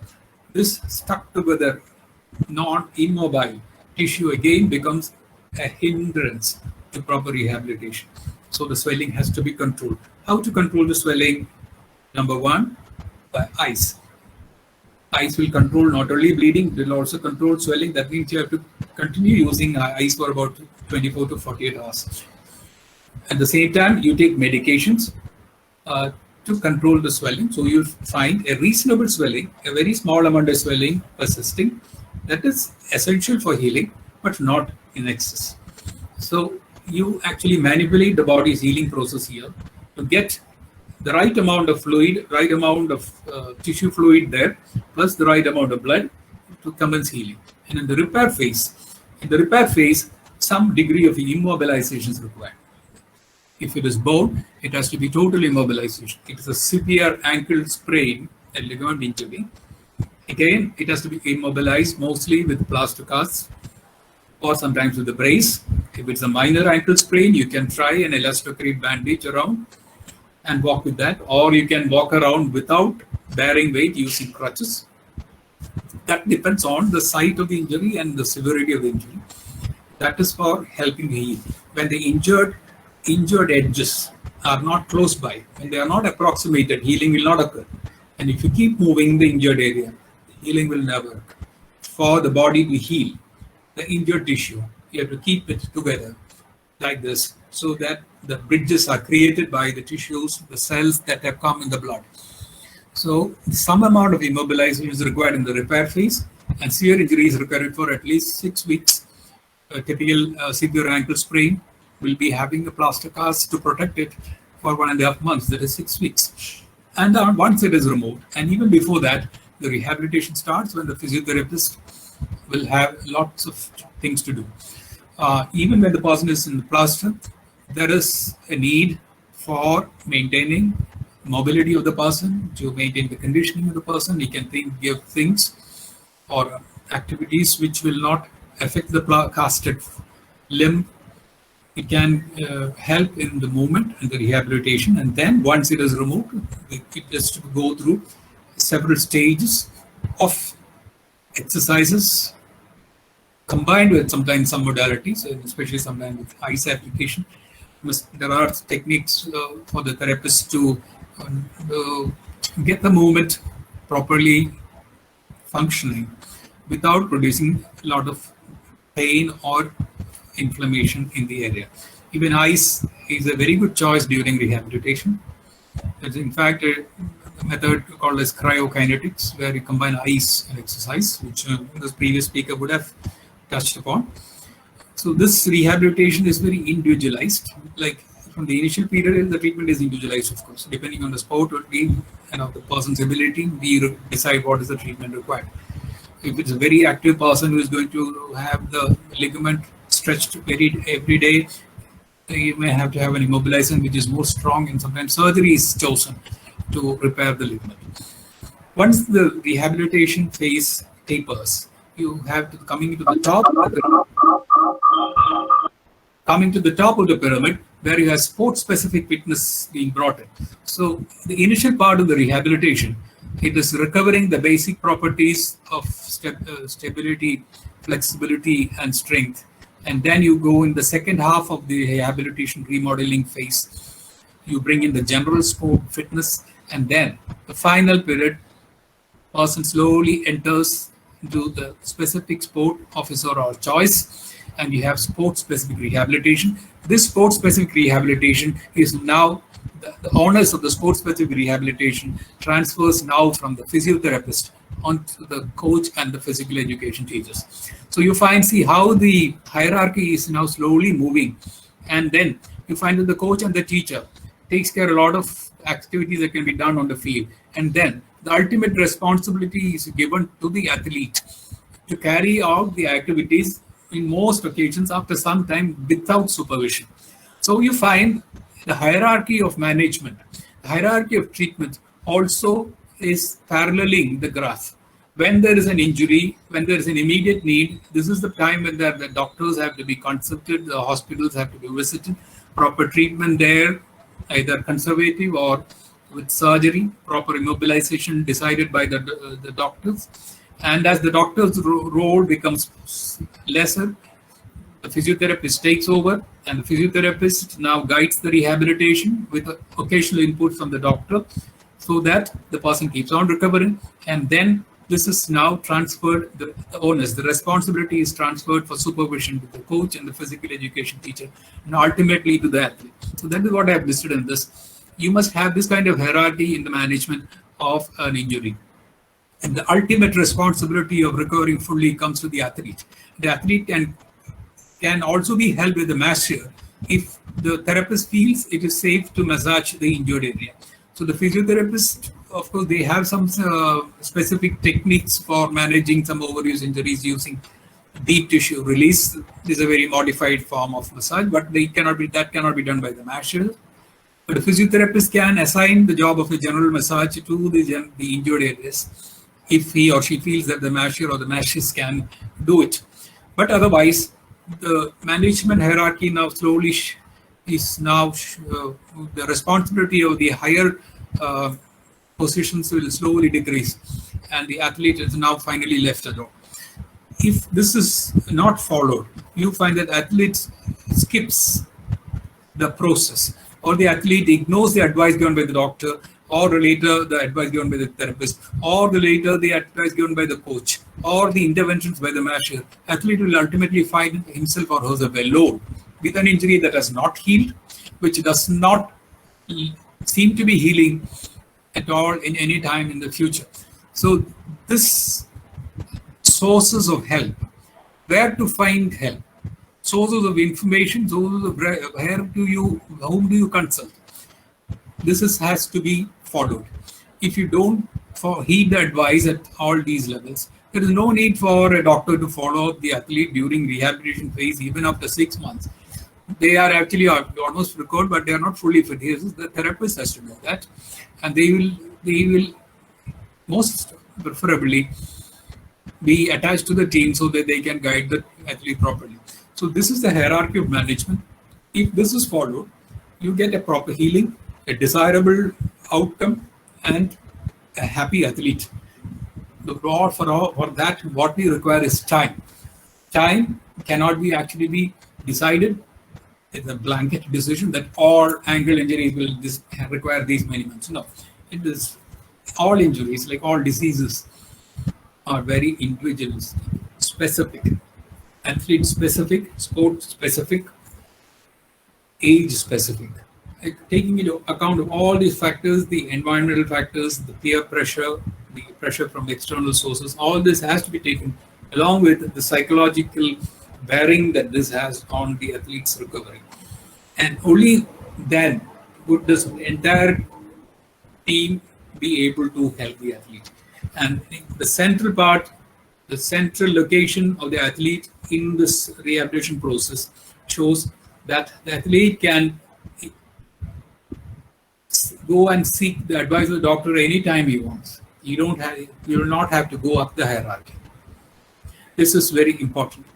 This cannot actually be prevented by anybody. That athlete cannot consult a doctor because it's so many months after the injury. The doctor can be approached anytime. Athlete in rehabilitation on the field can go back to the physiotherapist and ask what else is to be done. The coach can be consulted every day. Similarly, the physical education teachers. Mashers can be consulted when they not consulted. Their services utilized for massage. General body massage, but specific massage to the sports, the injured area, only with the advice of the physiotherapist or the doctor. So this brings me to the end of this short presentation. I can only give you in this presentation, I could only give you the scientific principles which help us to manage it. If you go beyond scientific principles and try to find non-scientific or pseudo-scientific healing, it will never happen. There are lots of quacks who produce or provide a pseudo-scientific advice. If that will only worsen the injury, ultimately. Follow the proper advice, seek the professions which are actually enabled or properly appointed for that particular purpose. So the injury is again combined to the graph. Wherever you are in the stage of the injury, if you take the appropriate treatment according to the stage that it dictates, you can reach the ultimate goal with the very minimum loss. And the goal of the athlete and the entire team must be to reduce the final compromise that occurs in performance, or stability, or strength, or flexibility of the injury. With that, I conclude my talk, and Thank you very much.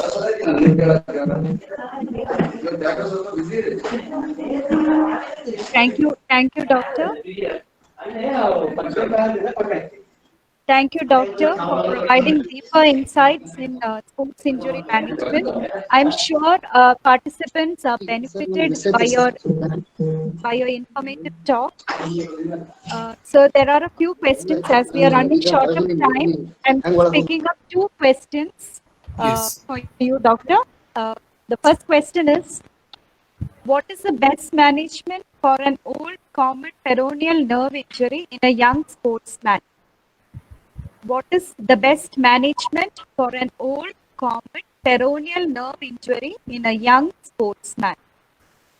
I need to know how this injury occurred, and secondly, how old is the injury? Please get back with that response. Can Yeah, we go we'll to get back, sir. We don't know who we'll has take to the second question. The second question, sir. What is the reason for recurring knee pain? There is sudden appearance of knee pain and followed by its disappearance. What is the reason for this recurring knee pain? Unfortunately, I cannot answer any such question because it is just I'm will be trying to speculate what it is. Okay. Sports injuries cannot be diagnosed by the vague symptoms that you present to me. Unless I take a proper history, talk to the injured athlete and examine the knee, I will not be able to get to a diagnosis. So I don't want to speculate. I don't want to speculate on what it is. So I would rather say I am unable to answer it now. So one last question. Unlike in the past, ACL injuries are more common now. Can a sportsman get back to the normal game after the ACL injury? ACL injuries are common and they can be managed either conservatively, very rare, or most commonly by surgical techniques. Conservative management is for people who are extremely muscular and have very good stability. So again, the examination of the athlete is important. The knee is stable. When the doctor examines and finds that the knee is very stable and that the degenerative changes or the secondary changes that are occurring in the knee joint are minimal, then we can go in for conservative management. I have some athletes who have refused surgery and gone to a conservative program with very strong knees. I have seen them more than 30 years ago. They're still going strong without any degeneration or arthritis. So that is possible, but these are, of course, exceptions rather than the rule. Most ACL injuries require surgery because ACL produces an instability of the ankle. Instability of the knee joint, which has to be corrected. Otherwise, secondary injuries, other injuries like meniscal injuries or articular cartilage injuries can occur. So leave the decision to the doctor, who will examine and decide the degree of stability in the knee joint.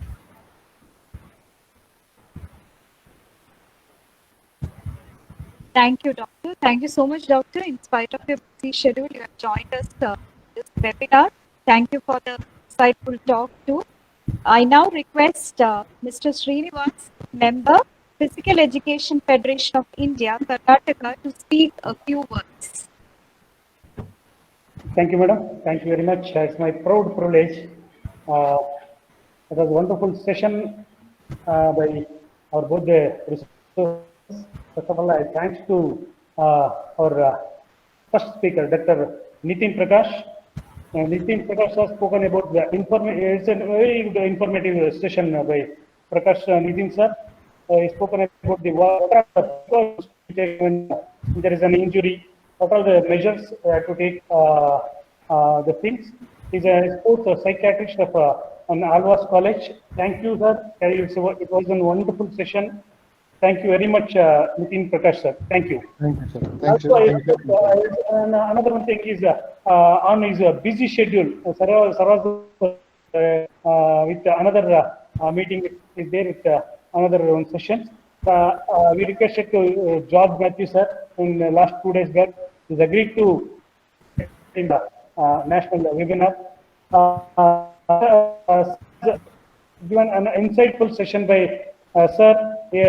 He spoken about the rehabilitation of injury measures has taken, what are the measures has taken in the injury time and everything. Thank you, Dr. George Matthews, sir. Thank you very much. And also, I extend my thanks to our Indian Academy principal, sir, Xavier, sir.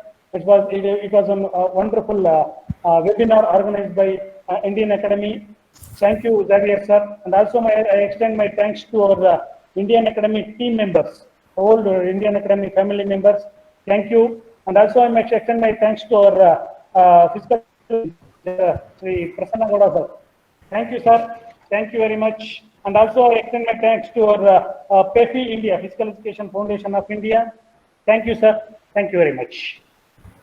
And also, I requested to join PEFI Karnataka chapter, PEFI India. Thank you, sir. Thank you very much, sir. Thank you and goodbye. Thank you, Mr. Srinivas. The best and beautiful things in the world cannot be seen or even touched. They must be felt by heart. Thank you is one such word among them. And I now request Professor Keshwan, Department of Business Administration, to propose the vote of thanks. Whatever level you reach, getting better never stops. Quote by Sachin Ramesh Tendulkar. It's my rare privilege to propose vote of thanks on this day. I am certainly delighted in expressing sincere and heartfelt thanks and gratitude to the most respected resource person of this webinar, Dr. Nitin Prakash, Assistant Professor and Consultant Sports Physiotherapist, Alvas College of Physiotherapy, and Dr. George Matthews, Associate Professor and Medical Officer, Sports Authority of India, Lakshmibai National College of Physical Education, Trivandrum. I am grateful to you, sir, for accepting our invitation in such a busy schedule for igniting the minds of the audience by sharing your knowledge and skills effectively. I, Keshwan, our Assistant Professor, on behalf of Indian Academy Degree College Autonomous, would like to express thanks and gratitude to you, sir. I take this opportunity in extending my heartfelt gratitude and thanks to the Chairman of Indian Academy Group of Institutions, Dr. T. Somsekhar, for all his support and being a patron-in-chief for this webinar. Thank you, sir. I'm indebted to thank Mrs. Bharati, Secretary, Indian Academy Group of Institutions, for her encouragement and motivation. Thank you, ma'am. My heartfelt thanks to Dr. Srinidhi K. Parthasarathi, Chief Operating Officer, Indian Academy Group of Institutions, for his periodical monitoring and solid support in all his aspects as we grow. Thank you, sir. I render my sincere thanks to Dr. E. Jerome Xavier, Principal, Indian Academy Degree College Autonomous, for awakening the desire and passion who supports us as a ladder to reach the pole of success. Thank you, sir. My special thanks to Mr. Srikanth, Secretary, Physical Education Foundation of India, Karnataka, for his support and guidance. Thank you, sir. And I also thank Mr. Srinivasan, sir. I also thank the organizing team for their effortless support. Thank you all. Have a great day. Stay home and stay safe. Thank you, Professor Keshwan. Once again, I thank everyone who have participated in this webinar. Special thanks to our resource persons, Dr. Nitin Prakash and Dr. George Matthews, and also to Mr. Srinivas and Mr. Srikanth, Physical Education Federation of India. Thank you, everyone. Have a nice day. The feedback link is posted in the chat box section, and you will receive your certificates by tomorrow. Kindly fill the feedback forms. The link is posted in the chat box section. We'll add on this one. Thank you, everyone.